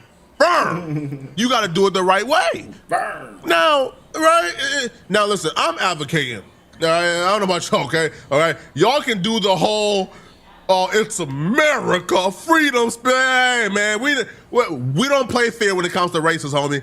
Right, I want for every right that Chud has to be violated, bro. Yes, I want it to be violated. Right, after rules and regulations. But in this case, the judge is being fair. The judge is making sure that Chud gets a fair case and a fair trial. Chud wants privileges. The judge is not giving him privileges. He's treating Chud like how he treats everybody else, right? Chud lawyer came to court and asked the judge to take dirty money for Chud's bond. And the judge says, no, I can't take that money, sir. And they're saying that's like they're persecuting Chud. They're not being fair to Chud. Excuse me? Yes, sir. I hope Tennessee changes that one day because I like poker games, but not yet. But I believe even a casino in Tunica or Vegas could come in here and pay bail money and things like that if they wanted to. I don't think we'd consider it to be tainted by criminal activity. Yes, sir. And what we're doing with that whole statute anyways is we're trying to seize drug funds. We're trying to keep drug money from being in the community. That's the whole purpose of that chapter. Where we are, Bonneville State Senate, additional curfew restrictions as to the bond situation. It has been the practice of this court and continues to be so that under our local rules, courts have to approve any bond, technically any bond over $75,000. Any one bond, traditionally my practice to not go over $100,000. It's going to continue to be my practice. That sort of troubles me. So I'm going to leave the restriction in place. Any bonding company would be limited to $100,000. Translates into you accept Mr. Rosen as appropriate source, correct, based on his testimony? He divided up among 5 bonding companies. I'm not going to let him get in the bonding business. And let's be clear, it wasn't. I'm not real clear that Mr. Rosen's getting ready to clean out his $500,000 savings account, write a check to Wendy Davis, clerk at Circuit Court in Montgomery County. It's up to him. I love this judge, bro. Yo, Yo, he's his so ass. witty. He's so sarcastic and snarky. So, yo, the judge says, yeah, I'll approve Alex for his $100,000. Cool. Then they start popping it. Well, Alex got $500,000 in his savings. Will you approve $500,000?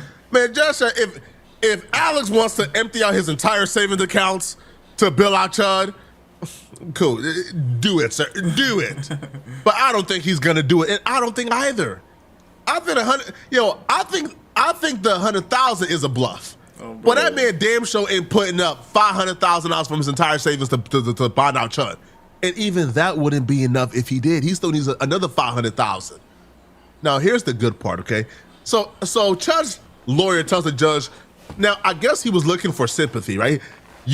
Your Honor, there's 20 bill bondsmen in this town, but only 2 want to do business with us. Right, sir? Sir, please have mercy, sir. Now he says, there's only 2 who will want to do business with us. So if you have restrictions in place that a bill bondsman can only put up $100,000, well, we'll need 10 bill bondsmen minimum to bond out Chud, and only 2 wants to work with us. So they asked the judge, can you allow for us to use a bill bondsman from another state or another city to bond out Chud? These people just want privileges, man.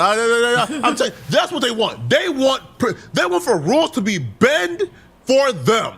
That's all.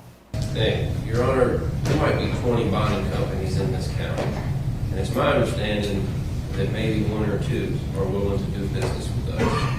Is there any way the court would consider raising the amount of money that one bonding company can operate? 10 different bonding companies is onerous. It's very difficult for us to get 10 bonding companies to do business with us directly. That's a Pandora's box, but I'm not going to answer it. That's a policy that has been followed for some time. In fact, I think I actually increased the amount for my predecessor. Denied. Man, y'all got some nerves. Yo, these folks are on social media crying about how Chud is being treated unfairly, and all they do in court is ask for special privileges. Look at them. Look, take that walk of shame, you malefactor. If you're a business that handles contracts, proposals, or other kinds of important paperwork, I do find it somewhat curious. As I look at the materials, it looks like the $1 million, quite frankly, it's not clear whether the $1 million is being transferred to the surety company to, I guess, keep LA bonding in good graces and keep their capacity where it needs to be to write other bonds, but for whatever reason, I am concerned. That sort of troubles me. So I'm going to... These unmelanated malefactors try to pull a fast one on the judge. They ask for the judge to increase the limit that a bill bondsman can use, while also asking for an out-of-town bill bondsman to be used as well. But at the same time, they acknowledge the $1 million that Dual wants to use can be used. But the judge said, hold on. Y'all are already transferring that $1 million to a bill bondsman that's out of town. Y'all didn't transfer that money to a bill bondsman in town. If y'all had intentions of using an in-town bill bondsman, then wouldn't y'all have transferred that money to an in-town? I don't know. This just worries me, the judge said. And I agree. It looks like they're up to something nefarious, man. Now, it looks like Chud, though, will be getting joined by a couple one of his homies very shortly. It looks like the unmelanated malefactors will be joining Chud in jail shortly. Shortly, right? Because his one homie is already in jail, by the way, in Frisco. The racist PR guy who speaks for Chud's spokesperson has announced they're about to stage a coup in Clarksville. They're damn near about to stage another insurrection. These people have said that because Chud didn't have his way in court today, they're about to head to Clarksville to cause trouble. And you know who they're about to cause trouble to? They're threatening the DA. Oh, yo, it's a fast track to jail. We about to have a great summer. Check this out. So this idiot wrote, the fan account is decentralized, privately funded, crowdsourced collective of hyper-creative individuals across every field of expertise, united to back the most critical political and cultural fights in this country, with the cause of our choosing. We operate through conscience, driven, BS, right? We cannot be bought. We choose to fight. We choose the cause. And once we choose, we do not stop. We will make sure the truth comes out, whether they like it or not. See you in Clarksville. It gets worse, okay? Every corrupt court, worst nightmare. They're threatening to stage a coup in the court. Now, let's go up, okay? So he goes, see you soon, Clarksville. And they put the DA's face on their binoculars. Dear Robert Nash, these people have lost their mind. And they go, I'm going to flip Tennessee inside out. They think they are prosecuting Chud, but we're going to prosecute them. Y'all go to jail, bro. Oh, yo, you have to applaud. These niggas bout it. Here it is, nigga. The audacity of white folks, man. The caucasity is caucasity. We just had to watch, right? Us melanated beings, and even my white folks who watch this channel, all right? I know y'all don't rock with Chud. We rock with y'all too, man. I rock with y'all. Flacco love y'all, man. As a matter of fact, if you are Caucasian, comment in the comment section, man. Flacco, I'm Caucasian. I rock with the cause. We don't rock with Chud. But let me know. But let me salute y'all, man. I'm sending a voice note to every white person who comment that. Rock with all the races. We should all unite. But hey, if y'all here with me though, can y'all hold for a second? I broke my damn lighter. I got another lighter in the back room real quick. Let me just grab this shit.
Damn.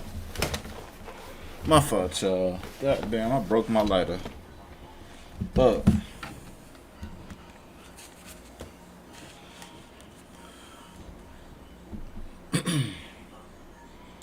shit. Fucking broke my lighter. Mad as hell. Gotta get a whole new lighter. For Jonathan, Bob, and Juliet, it started as a side hustle until they made it official with Taylor. Trial. Alright, man, we finna get into the Carmelo Anthony. The situation happened a couple of years ago when he shot that kid. But, we finna dive deep into it. Has started for Carmelo Anthony, the teen accused of stabbing the other teen at a high school track meet.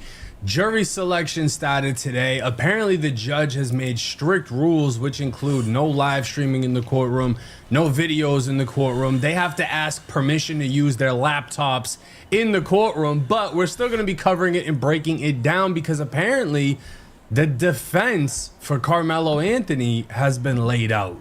Back now to our lead story, which is jury selection beginning in just a few hours in the trial of a North Texas teen accused of stabbing and killing a student athlete. 19-year-old Carmelo Anthony is charged with the murder of Austin Metcalf. Trevor Sohaki is live for us this morning outside the Collin County Courthouse this morning with the very latest on this case. And Trevor, this case has actually captured the national attention, particularly on social media, too. Yeah, that's right, Carmen. There have been debates online over stand your ground laws, race, and lots of misinformation on social media. In fact, there's been so much tension, threats, and controversy that the judge issued a gag order last year to prevent either side from discussing the case. Now, police say the stabbing happened at a Frisco ISD track meet in April of last year after a verbal confrontation between Carmelo Anthony and Austin Metcalf. A witness told police that Anthony came over to Metcalf and others in a tent on the bleachers. The 17-year-olds went to different schools and didn't know each other. Metcalf told him to leave. Then Anthony reached into his bag and said, "Touch me and see what happens." One witness said Metcalf touched Anthony, and another witness said Metcalf grabbed Anthony. Police said that's when Anthony pulled out a knife and stabbed Metcalf once in the chest before running away. Metcalf was taken to the hospital where he later died. Anthony was later arrested and charged with murder. According to a police report, Anthony admitted to the stabbing, claiming it was self-defense. He's currently on house arrest at his parents' home. Now, jury selection will begin at 9 this morning. Collin County District Judge John Roach is not allowing any live streaming of the trial inside the courtroom, but we will have a reporter inside that room at all times. We'll bring the very latest updates as they come in. Quick pause, because this might actually help you out. If you've ever needed access to your money before payday, there's a banking app called Times is definitely. It's going to cause controversy and division throughout this country. It always does. And a lot of people have come to Austin's, I don't necessarily want to say defense because he's no longer here, but a lot of people sympathize with the victim. And a lot of other people sympathize with Carmelo, saying this was actually self-defense. Now, I covered this case a year ago, and I titled it The Case of I ain't gonna lie, I feel like it was really self-defense. You know what I'm saying? Like, man, look, check this out. The white kid shouldn't be doing what the fuck he shouldn't been doing. You know what I'm saying? He started poking the bear. Then the bear started biting his ass. God damn it. Shit. My thing is, like, if I had kids, I'll tell my kid, like, look, man, don't be no bully. Don't be going out here fighting, trying to bully a motherfucker. You know what I'm saying? Like, don't do that shit. Real talk. Don't do that shit. Carmelo Anthony, lies, race, and deceit. And we'll just play a little bit of this just to show y'all what it was then. There's no self-defense, because if you are afraid the day before, where you have to take a weapon to school, why not notify your parents? You getting ready to run track with other kids and you got a knife on you. No, man, you got to go to jail. And I'll say this, normally at school, the responsibility of defense does not fall on you. That's why schools have school resource officers. And again, bringing a weapon into school, if this was a valid argument, then kids would be able to bring guns to school because, hey, I'm in fear that the school might get shot up at some point. Talking about he had a knife. You damn right. If you a black man living in America, you better be walking around with a talking about he had a knife. You got white boys riding around with guns and y'all crying about a knife. The hard part that cost me is I lost my son, and his brother was holding him, trying to hold the blood in, and he passed. My son watched his brother die in his arms. I need a break. Man, that's fucked up. Jeff, first of all, my entire heart rests in your hands. I would be in my position, not even if somebody even knew your son, but somebody that shares the same understanding. I grew up as a 17-year-old young white man too, and I grew up in fear of my life around black people because they were killing and robbing people around me all the time. And I don't understand, as I was a father, you could sit idly by and not condemn the culture that killed your son. Are you done? Yes, I am, sir. Okay, my turn to speak. You are part of the problem, my friend. So clearly, y'all can see the division in this case, right? You have Dr. Umar saying any young black teen should be carrying a knife to school because there's white boys riding around with guns. And then you can... I feel like, nah, nobody should be doing that. You know what I'm saying? My fault. What the fuck we doing here, twin? And my fault, bro. You know what I'm saying? I had to, shit. I broke my lighter, man. My fault, y'all. Shit. If y'all still here, man, bro, my bad. I had to Damn, bro, see? Ah, damn. Hold on, chat.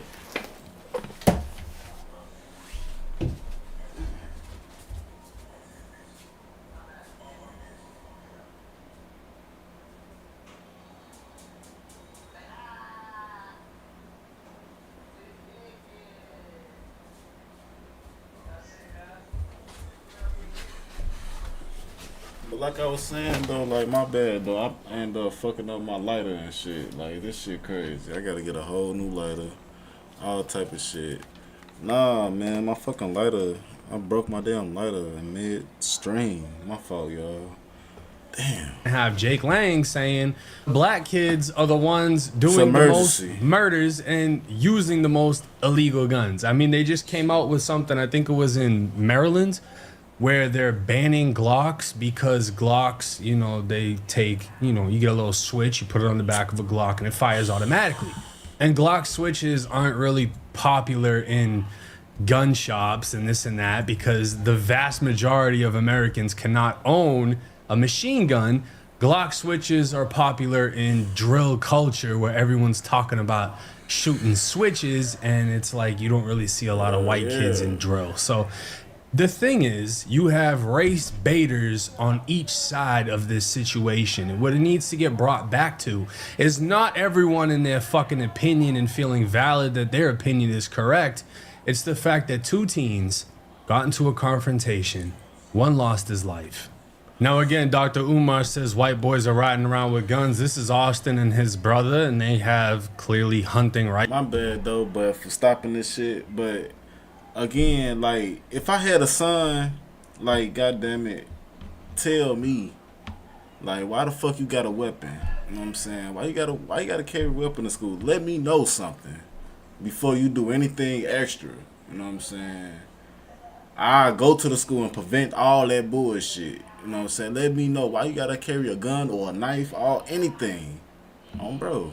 Rifles, and this is a common thing for white boys to do in Texas. And then pictures like this hit the internet of Carmelo Anthony, and bro, they tried to blow this out of proportion. First off, this was a BB gun, and he's with a whole bunch of other white kids in this party. Yeah, that's crazy.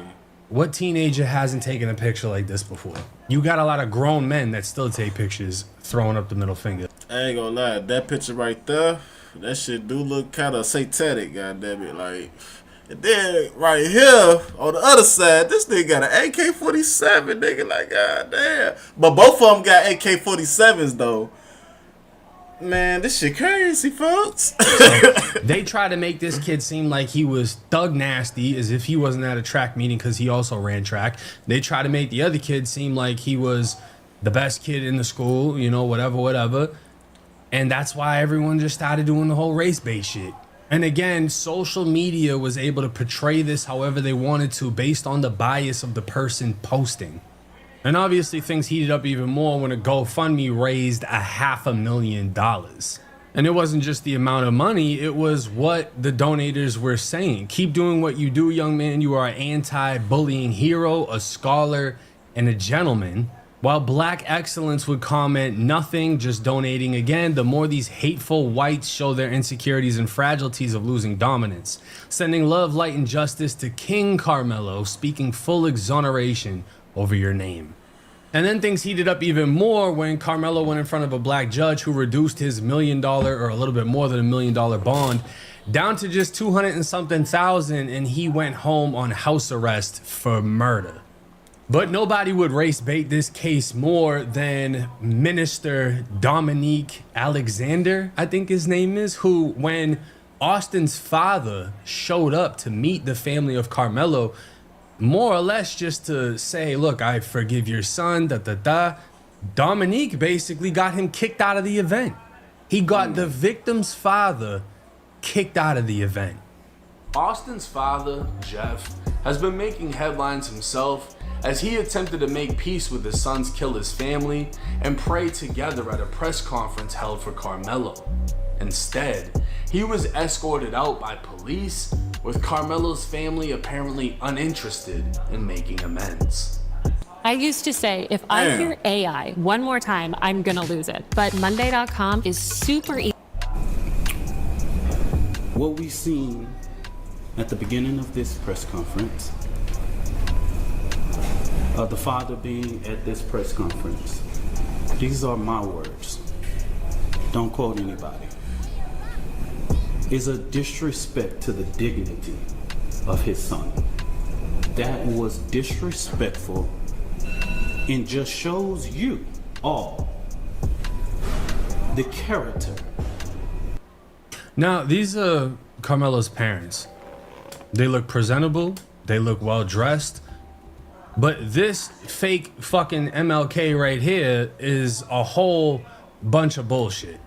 Because this man who calls himself a minister and an activist and all this other extra shit, looking at his criminal record, he has felony injury to a child, forging a check, leading police on a high-speed chase, stealing a car, falsely claiming a car was stolen, offensive physical contact, probation violations, felony theft, felony assault causing serious bodily harm, misdemeanor assault, continuous violence against family, theft, making a false police report, evading arrest. And if you don't believe me, I even have the official report from when he beat I believe 2-year-old baby. The baby was in the intensive care unit when he was examined by the doctor. The baby had a subdural hemorrhage, blood around the brain, between the halves of his brain and at the sac of the brain. He also has retinal hemorrhages in both eyes, which is bleeding in the eyes. These types of injuries are seen in trauma with rotational forces. The severity of his injuries is not consistent with rolling off the couch, which is what the minister said happened. The injuries are acute and likely occurred around the time that complainants started to have symptoms like being unresponsive. Without more adequate history of trauma, complainants' injuries are more consistent with abusive head trauma and child abuse. The child was 2 years old at the time of this offense. So this guy became a fucking activist when he was the one actively beating kids, beating women, committing crimes, this and that. And of course, he's just gonna blame it on the fact that he's black. He never actually did it. Fuck that. Fuck him. Shit in his mind, I'm sure. But in reality, on paper, this is the type of piece of shit he is. So he is trying to represent Carmelo Anthony, which set off a chain reaction of people reacting even. We can't, you know what I'm saying, have motherfuckers like him trying to have Trayvon, like, speaking for Trayvon Martin. Hell no. He beating kids. Fuck no. Worse to this. And of course, he tries to take advantage of the Carmelo Anthony case, represent Carmelo and their family, when in reality, he's a piece of shit. Profile Dallas civil rights activist Dominique Alexander being accused of domestic violence. Yeah, Alexander has a history of violence. Fox 4's Ashley Perez joins us live with the very latest on these charges. Ashley. Tim and Hannah, good morning. Yes, Dominique Alexander is in jail this morning on 2 counts. One is aggravated assault, the other aggravated assault, serious bodily injury, family violence. Now, one is a felony, the other is a misdemeanor. Yesterday, he was arrested and charged. Alexander has a history of violence. He was convicted of shaking a 2-year-old baby in 2011 and received probation. He was arrested in 2016 for violating that probation. Then in 2017, he was arrested in Denton on a theft charge. Alexander is a well-known activist in Dallas, protesting several high-profile police shootings, including this past year against former DPD officer Amber Geiger. He was also part. So this is my thing, right? He beats women and kids. He doesn't have a male victim in any of his cases from what I've read. Punk ass nigga. He beats women and kids, and then to get the attention off of the type of man he is, he puts himself in the situations where he grabs a mic, a loudspeaker, gets in front of people, and he speaks out on people that have been shot. Man, not only that, like, he gonna try to paint a picture like he ain't a goofy ass motherfucking bastard. Like, you know, what the fuck going on with this shit? police because he knows that he can use the rage the community is feeling to make himself appear like a better person. I'm doing this for the community. I'm doing this for the community. Meanwhile, he's causing hell in his own household. So there are many reasons why this case has reached the level of publicity that it has. A lot of the people involved have their own ulterior motives. A lot of people are using this to just spew their own racist or prejudiced views against each other. Again, another situation causing division, but apparently a possible defense method has been released that Carmelo may be using in an attempt to beat this case. Attorneys for the Texas teenager accused of fatally stabbing a 17-year-old at a track meet are likely to focus on the size difference between the two during his murder trial. Carmelo Anthony, 19, was charged with murder after Austin Metcalf bled out in his twin brother's arms during a track meet at a stadium in Frisco, Texas. Anthony and Metcalf, both 17 at the time, had gotten into a confrontation during a rain delay at the sporting event after Metcalf called out Anthony for standing under a tent that did not belong to his school. They exchanged words before Anthony allegedly pulled out a knife and stabbed Metcalf. He fled the scene but was soon tracked down and arrested. Anthony, whose family launched an online fundraiser to aid his legal battle, has pled not guilty and is claiming self-defense. During his trial, which is set to begin on Thursday, Anthony's defense team could possibly zone in on their client and Metcalf's contrasting sizes as a way to prove self-defense. Anthony is 5'9" and weighs 130 pounds according to the arrest report, while Metcalf, who played football, was 6 foot and weighed 200 to 225 pounds. Look, like I'm saying though, that's a big ass white kid. Like, it's a big ass linebacker. Shit. Like I said, if my kid, you know what I'm saying, had any problems, I would have been like, look, I would have went up to the school and said some shit. Like, you can't do this shit. Put the knife down, son. Put the knife down, son. For real. Now, I don't know about Texas, but in Florida, the size of a person has absolutely fuck all to do with if it stands your ground. You're not just able to be like, oh, he's bigger than me, so I stabbed him. Because they're going to ask you, okay, well, if he's bigger than you, and y'all had a confrontation, why didn't you run away? It says in the arrest that Carmelo stabbed him in the chest and then ran. Why didn't you just run away to begin with? Why did you have to stab him first? If you're that in fear of his size. My thing, like, when I was a kid, you know what I'm saying? I know if I keep stopping the shit, but like I had little battles and shit as a kid. You know what I'm saying? But I ain't never thought about taking no weapon to school and stabbing up them or shooting a motherfucker. You know what I'm saying? I ain't gonna lie. The type of person I am, I always, you know what I'm saying, like, I stood my ground. I ain't gonna even lie to you. I just stood my ground on it. Real shit. Why not remove yourself from the situation? Well, people are gonna be like, oh, well, he has the right to stand his ground and this and that. That's true, though. You do have the right to stand your ground. And if someone puts hands on you, you have the right to defend yourself. But the level of force has to equate to the level of force being used against you. If someone pushes you, you can't stab them or shoot them. You can push them back. If someone punches you, you can't just obliterate them. That's not how self-defense works. What's up, y'all? I'm Percy Miller, Master P, and I want to tell y'all, social media, physical products, digital products, it's the way of the future. If you want to grow your business, log in right now with us. Now, his attorney also said that the self-defense argument could stand up in this case, even though Anthony was allegedly the only one with a weapon. The question is, what's a weapon? Case law has said that a shoe can be a weapon. Your hands can be a weapon. A bottle can be a weapon, the lawyer told the Morning News. Now, did they get access to the $500,000 from the GoFundMe? Because this doesn't sound like a fucking, $500,000 lawyer here. Shoes could be a weapon, Your Honor. Hands could be no, you're not getting arrested for having a concealed shoe. You're not getting arrested for having automatic hands.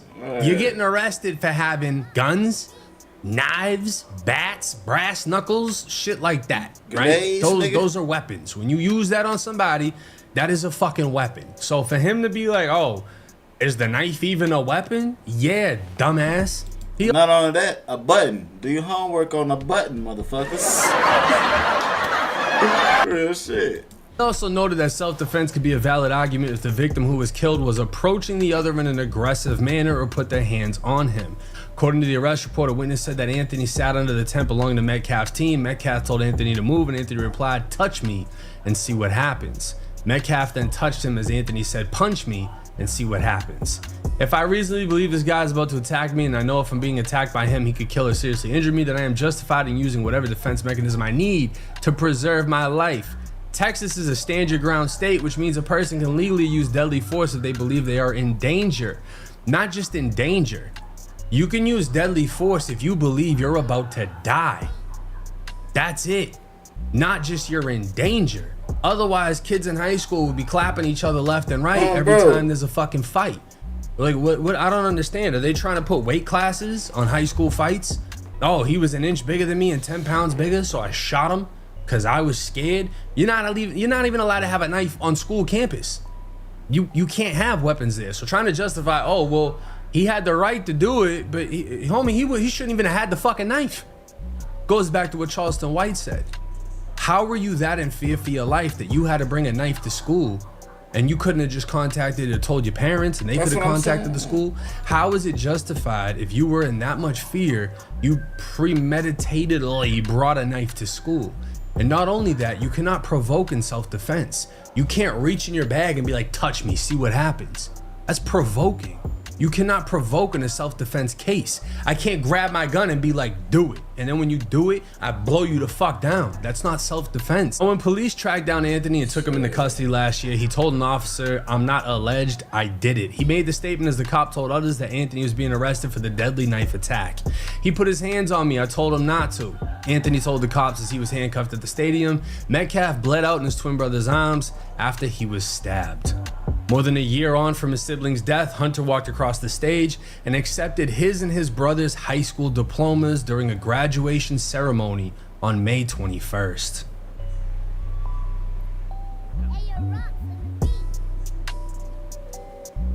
Hunter Metcalf will accept the posthumous diploma in honor of his brother, Austin Metcalf. Now, I want to immediately point this out. Black woman here, there's another black girl here, there's a black guy here, there's a black employee here. Watch this. Diploma in honor of his brother, Austin Metcalf. Look at how many black people are clapping and supporting him on the behalf of his brother. This girl right here, she's happy. He shouted out for him. He was clapping. They're all black. Yeah. So you can't say this is entirely a race thing. It's not. It's a matter of what's right and what's wrong. You're gonna have people supporting things for all of the wrong reasons. You're gonna have people who, if he deserved it or didn't, automatically support or denounce him based off of his race. That is the problem here, because clearly in this crowd, you can see a group of people who are clearly black supporting him for taking that diploma on his brother's behalf. And that's why all these race agendas need to stop. We need to view things for what the fuck they are. If it's a clear-cut crime committed, you cannot just denounce the crime and be like, yeah, whatever, you know, but he should get off because he's black.